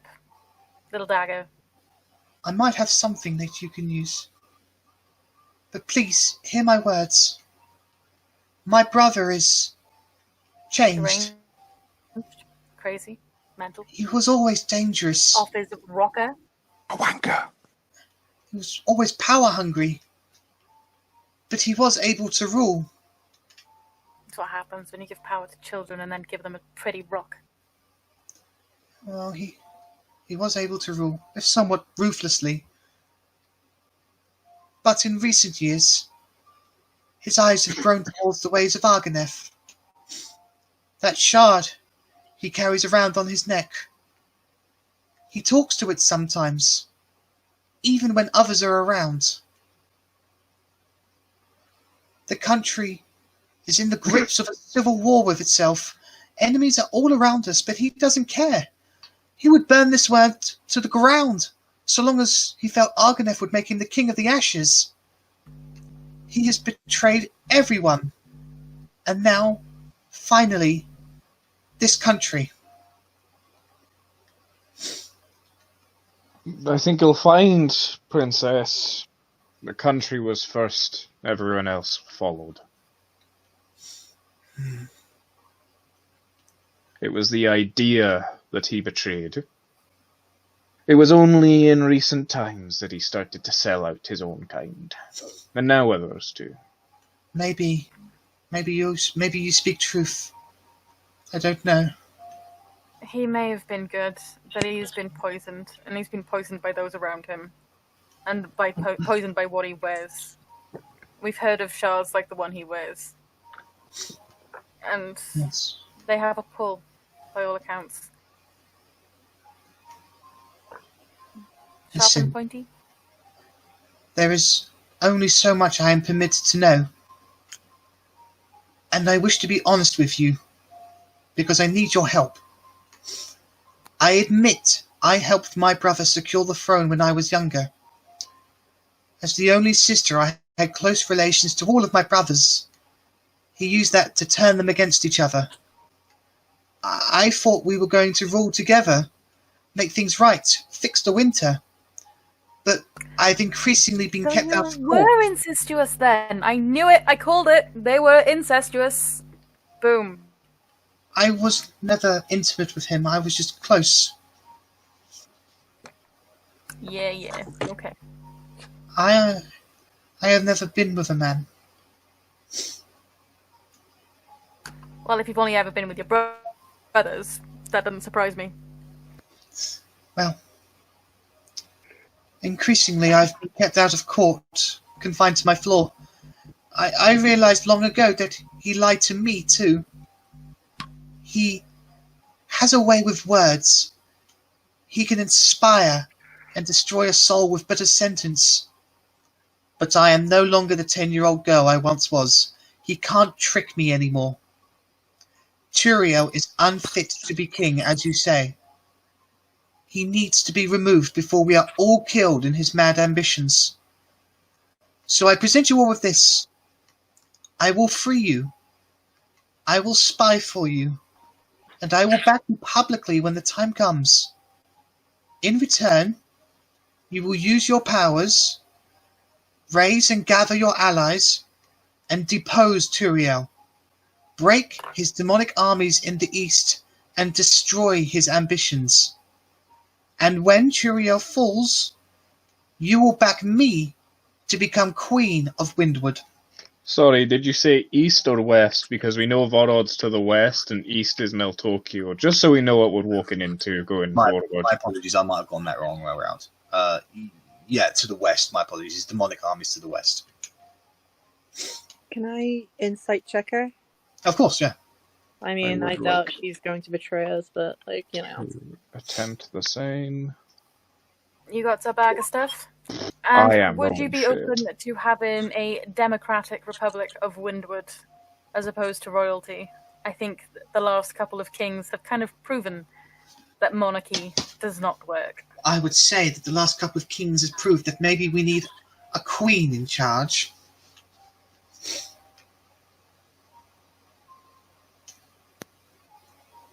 But this is Would you at least entertain the idea Sorry. of a democracy? she looks at you. And while she does look, Korgrin, with that insight, you can't discern any alternative motives behind her. Verity, can I get an insight from you? Because you just asked for an insight. I'm trying, mine's just being very slow. Verity, with that insight, she looks worried. She looks scared. Like, she, kind of in the sense of like the person, she knows she's not supposed to be here, and if she was found, like, she looks like she's the kind of person who's risking a lot to be here. I'm gonna wait till she comes close enough to my cell so I can talk to her. Like, I'm not gonna be shouting. Yeah. I have a birthright, and I can help this country. I think if you were to bring other people into it, then we're just opening the country up to even more corruption. You're the daughter of a whore. No offense. I say that under my breath so she can't hear it, by the way. She's beside your cell, Verity. She's outside it now. Yeah. I'm just, like, still leaning against the bars, like, just... I have like resting bitch face at the moment, but like I'm trying to just be like as blank as possible. Yeah. And just gonna say I've already resigned myself to death. We've been scorned many times. I understand. I don't care of your own intentions. But if you get us out of here, we're going to do what we intend to do ourselves. I am not what is working that? for anyone else anymore. I'm not owed nobody. I owe nobody any favors anymore. What do you intend to do? What I want. Rennas, what do you intend to do to the king? Slit his fucking throat! You heard it here first. Your king is trying to... Your brother is trying to summon Argonath. I mean, if that's not reason enough for me to kill him, I don't know what is. I know he's your brother. I appreciate it, but fuck me. Turiel cannot be saved. He has committed too much evil. If he does not surrender for trial and justice, he should be killed. I think we can all agree on that. I think Talion said it best when he You said, get a bang bang. Here, here. I was a fucking time bomb. So long as you can direct all of that anger at those who deserve it, I will help you get out. That's not what a time bomb is. I can't direct it anywhere. Well then, so long as you're in the right place at the right time. I'm owed being freed. And I owe anyone else nothing now. We have been betrayed and scorned. Choose to free us if you want, or don't. I don't care. I will free you if you do this. I need your help to depose my brother. You need some fucking balls. There's nothing I can do. I have no power. All I have is a name. I think you have no power. No, we're being mean to the lady. I think I think I know the right to be a little bit disgruntled after the bullshit we've just been through. I am a little bit sick of trusting people. And she's just teasing the fact that she could let us out now. She could just be squeezing us for information. You don't know shit. Like I said, I know you have no I have no right to care ask for to your talk. trust. Either let us out or let us rot. I ask, how many of your brothers did you help kill? Honestly. Honestly, I didn't help kill any of them. I was able to convince them to turn on each other. The succession war was of Turiel's design, so that he could become king. I'm going to insight that just to make sure that Go ahead. she ain't lying through her back teeth. Come on. Why is it on advantage still? It's still a 4. It's difficult to tell.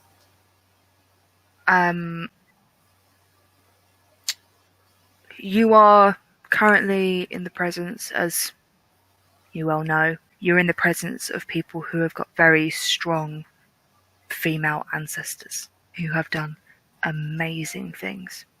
Yes. Never ever put yourself down because you're a female.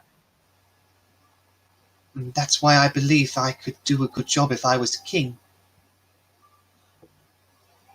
Sorry, if I was Also, queen. I just want to say one thing. Our whole fucking journey, we've been asked to do things in the name of other people. You want to make a difference, and you think that we can make it. If you want to make a difference, and you think that we can, then you let us out under our own free will, not under anything like, oh, you can only go free if you do this for me.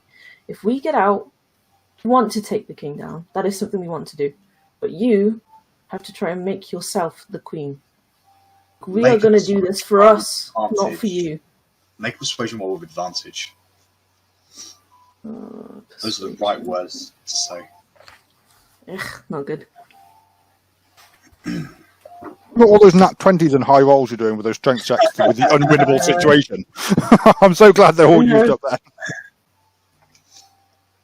She walks away a little and stops. Okay, I'll trust you. Save this country, stop my brother, and I will earn the right to be a queen. hopefully I can earn your trust at the same time. And she goes up to you, Arri, and she says, "Take this." And she has a handkerchief outstretched, and on that handkerchief is a lockpick. Ah. I have a bag by the door.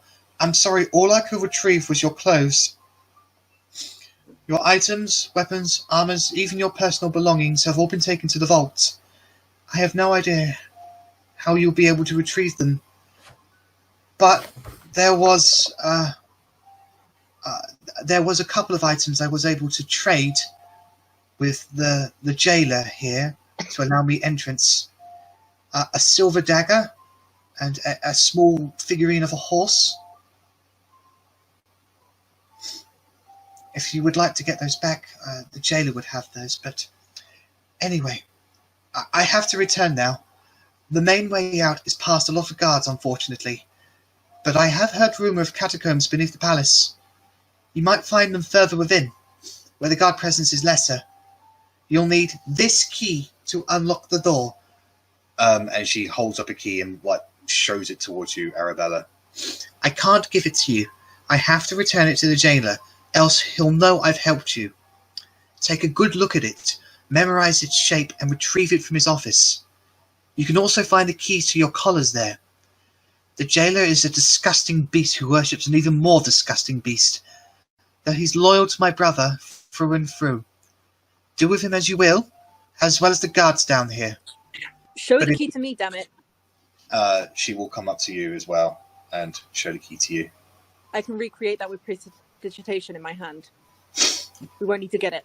You'll need to get rid of the collars on your neck in order to cast prestidigitation. Fuck's sake. Can I not pick it? If the alarm is raised, you'll have to deal with more than just drunkards and lecherous sadists. The royal guards are on standby. She goes to leave, but stops, turns back towards you, Verity, and says, "If you can, retrieve the Z key as well. I have a friend down here. I would rather he go free with you. If you have the chance, at least. He is an innocent man who got in the way of Churio's ambitions." Where's the vault? It is up the Tower of Heaven, near the throne room. What's the name of your friend? I'll let him tell that to you if he chooses to wish. How are we meant to release the right person? There is only one person left alive down here. Okay. Might be a bit hard. We're all pretty much useless. Well, except probably Rennas. If I can get that dagger, I can probably do a little bit of sneaky to get us somewhere, is I'm guessing the plan. If I can get this collar off, I can hopefully get close enough to the vault dimension door inside it, because that only requires me to think about where I want to go. I don't need to use any components. Grab the bag of holding and get back. I assume she's given me a lockpick, the She's dagger, given you a the lockpick. horse, and the clothes. The clothes are by the door. Okay. And with that, she turns on her heel and her blue dress swishes behind her. And you hear the sound of the door open and close again. Right, so Arrabella. Mm-hmm. You have the lockpick in your mouth. I do. What would you like to do? Want to try and get these things off my arms. Make a dexterity check with your proficiency bonus. Do you want to just do a thieves' tools? Because that's basically it, isn't it? Yeah. This is where you're rolling that one and break our own lockpick. Ooh. And they just come apart. Finally. You still have You still have the collar around your neck, and it's stiff, but you have hope. Okay. Can I use that for my arms and the door? Because it's a nat 20. Yeah, I'll allow it. Same lockpick. You go up to the door, you fiddle with it on the outside, and you're able to slide the doors to the right, and you're able to walk out. Freedom is what I Okay, and I'm gonna go over to Bella because she is the first one I can see, and I'm going to try. I'll say, for the sake of brevity, with that natural 20, you're able to go to all of the doors and unlock them. There is a journal. Can I unlock this one? Hold on. So, Rennas, they were able to untie you, and you were no longer hogtied. You are free. Doriel's still a wanker.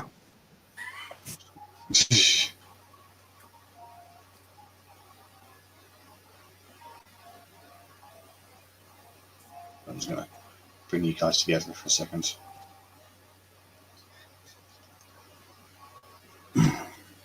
So, as you have all gathered together and you go about innately from just freeing everybody, Bellatrix, because you were the first one out, the last cell on the left, nearest the door out, has a body in there.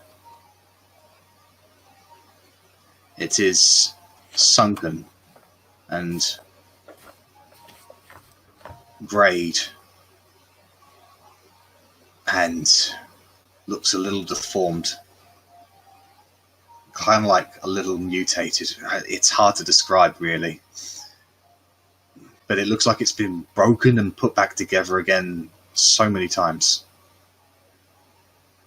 You instinctively kind of just pass over it first, but there's something about its clothing that catches your eye. And as you turn towards this cell and you look in, fear overtakes your heart. Without even thinking about it, you grab the bars and you just pull them apart, utilizing an unknown strength. And you're able to walk in, get up beside this body, and look into it. And your heart, your mind come to know Thank you. that this is the body of Melody Fortis. And in her, beside her hands, is kind of ushered away, covered in cobwebs and dust. It's kind of like hidden a little. It looks like this body has not been disturbed ever, actually.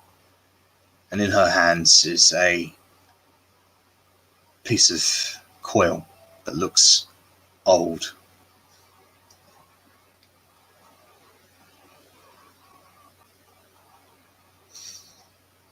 You pick it up and read its words.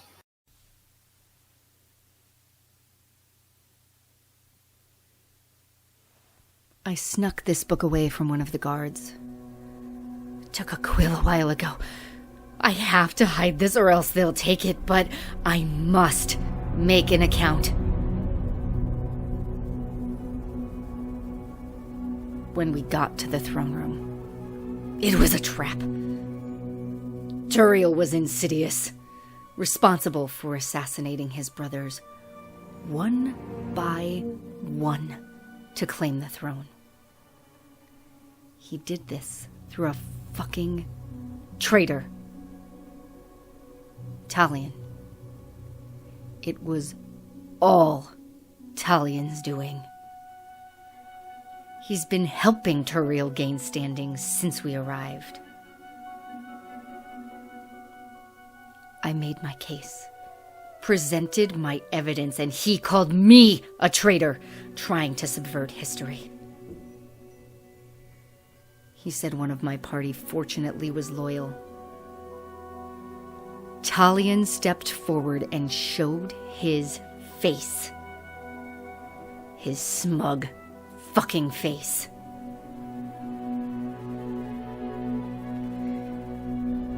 They brought out Cassandra's body.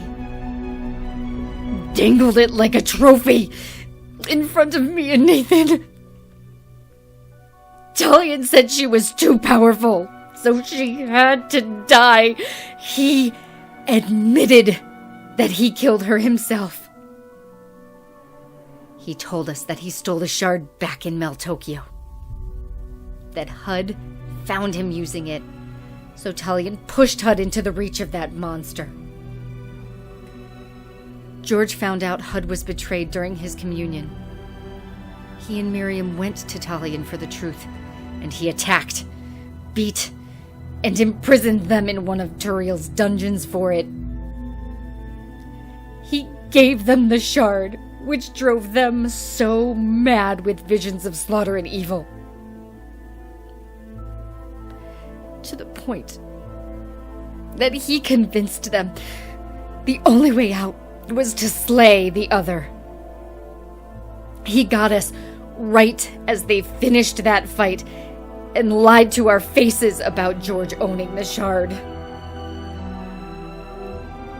This entire time he was working toward presenting us for Turiel as a means to regain his nobility, become a knight like his parents, and be rich and powerful. While Talion was exiled for trying to start a coup against Dumas after finding out we were exiled instead of killed.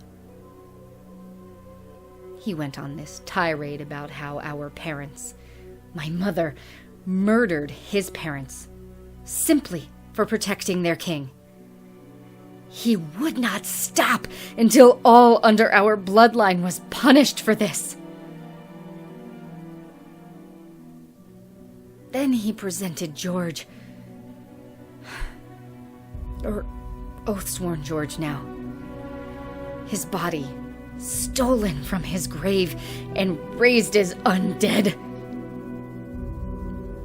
No more free will. Nothing. A soulless monster. Nathan snapped and went for Talion, but was struck down by George. Talion laughed as Nathan begged for his life. All he wanted to do was give Rennas the life he deserved. The prince gave the order, and Nathan was killed before my eyes. I snapped and challenged Talion.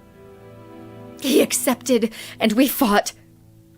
I fought with all my heart, strength, and anger, but Talion was always a master with the sword. He spared my life, and now I'm here, in this cell. George watching over me as a final insult.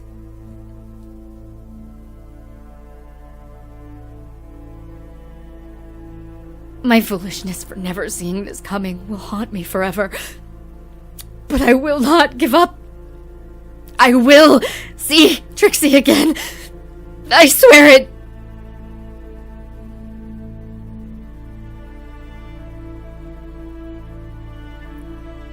The malicious bastard won't break me. He can have his clerics bring me back from death however many times he wants. He won't break me. I will see Trixie.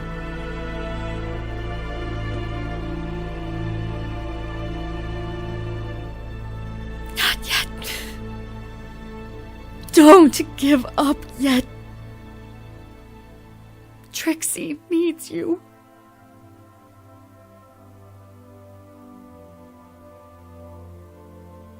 How many times have they killed me now? They keep on bringing me back. Why? Talion hasn't come to see me in over a year. Why keep this up?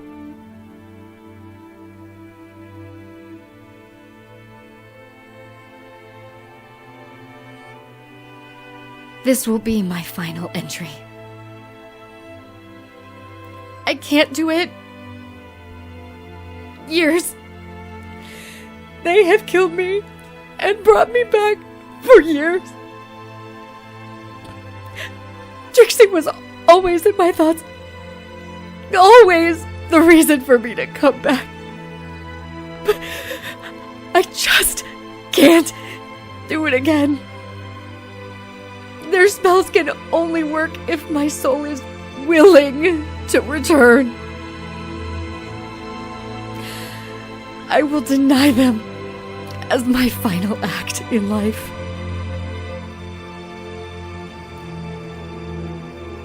Bellatrix, I love you so much. I'm so sorry I'm leaving you. But Mummy can't die and come back again. I pray to every god that you find this one day. Please, know what happened to me. Please. Forgive me for leaving. Please. I love you. I will always love you. Forever.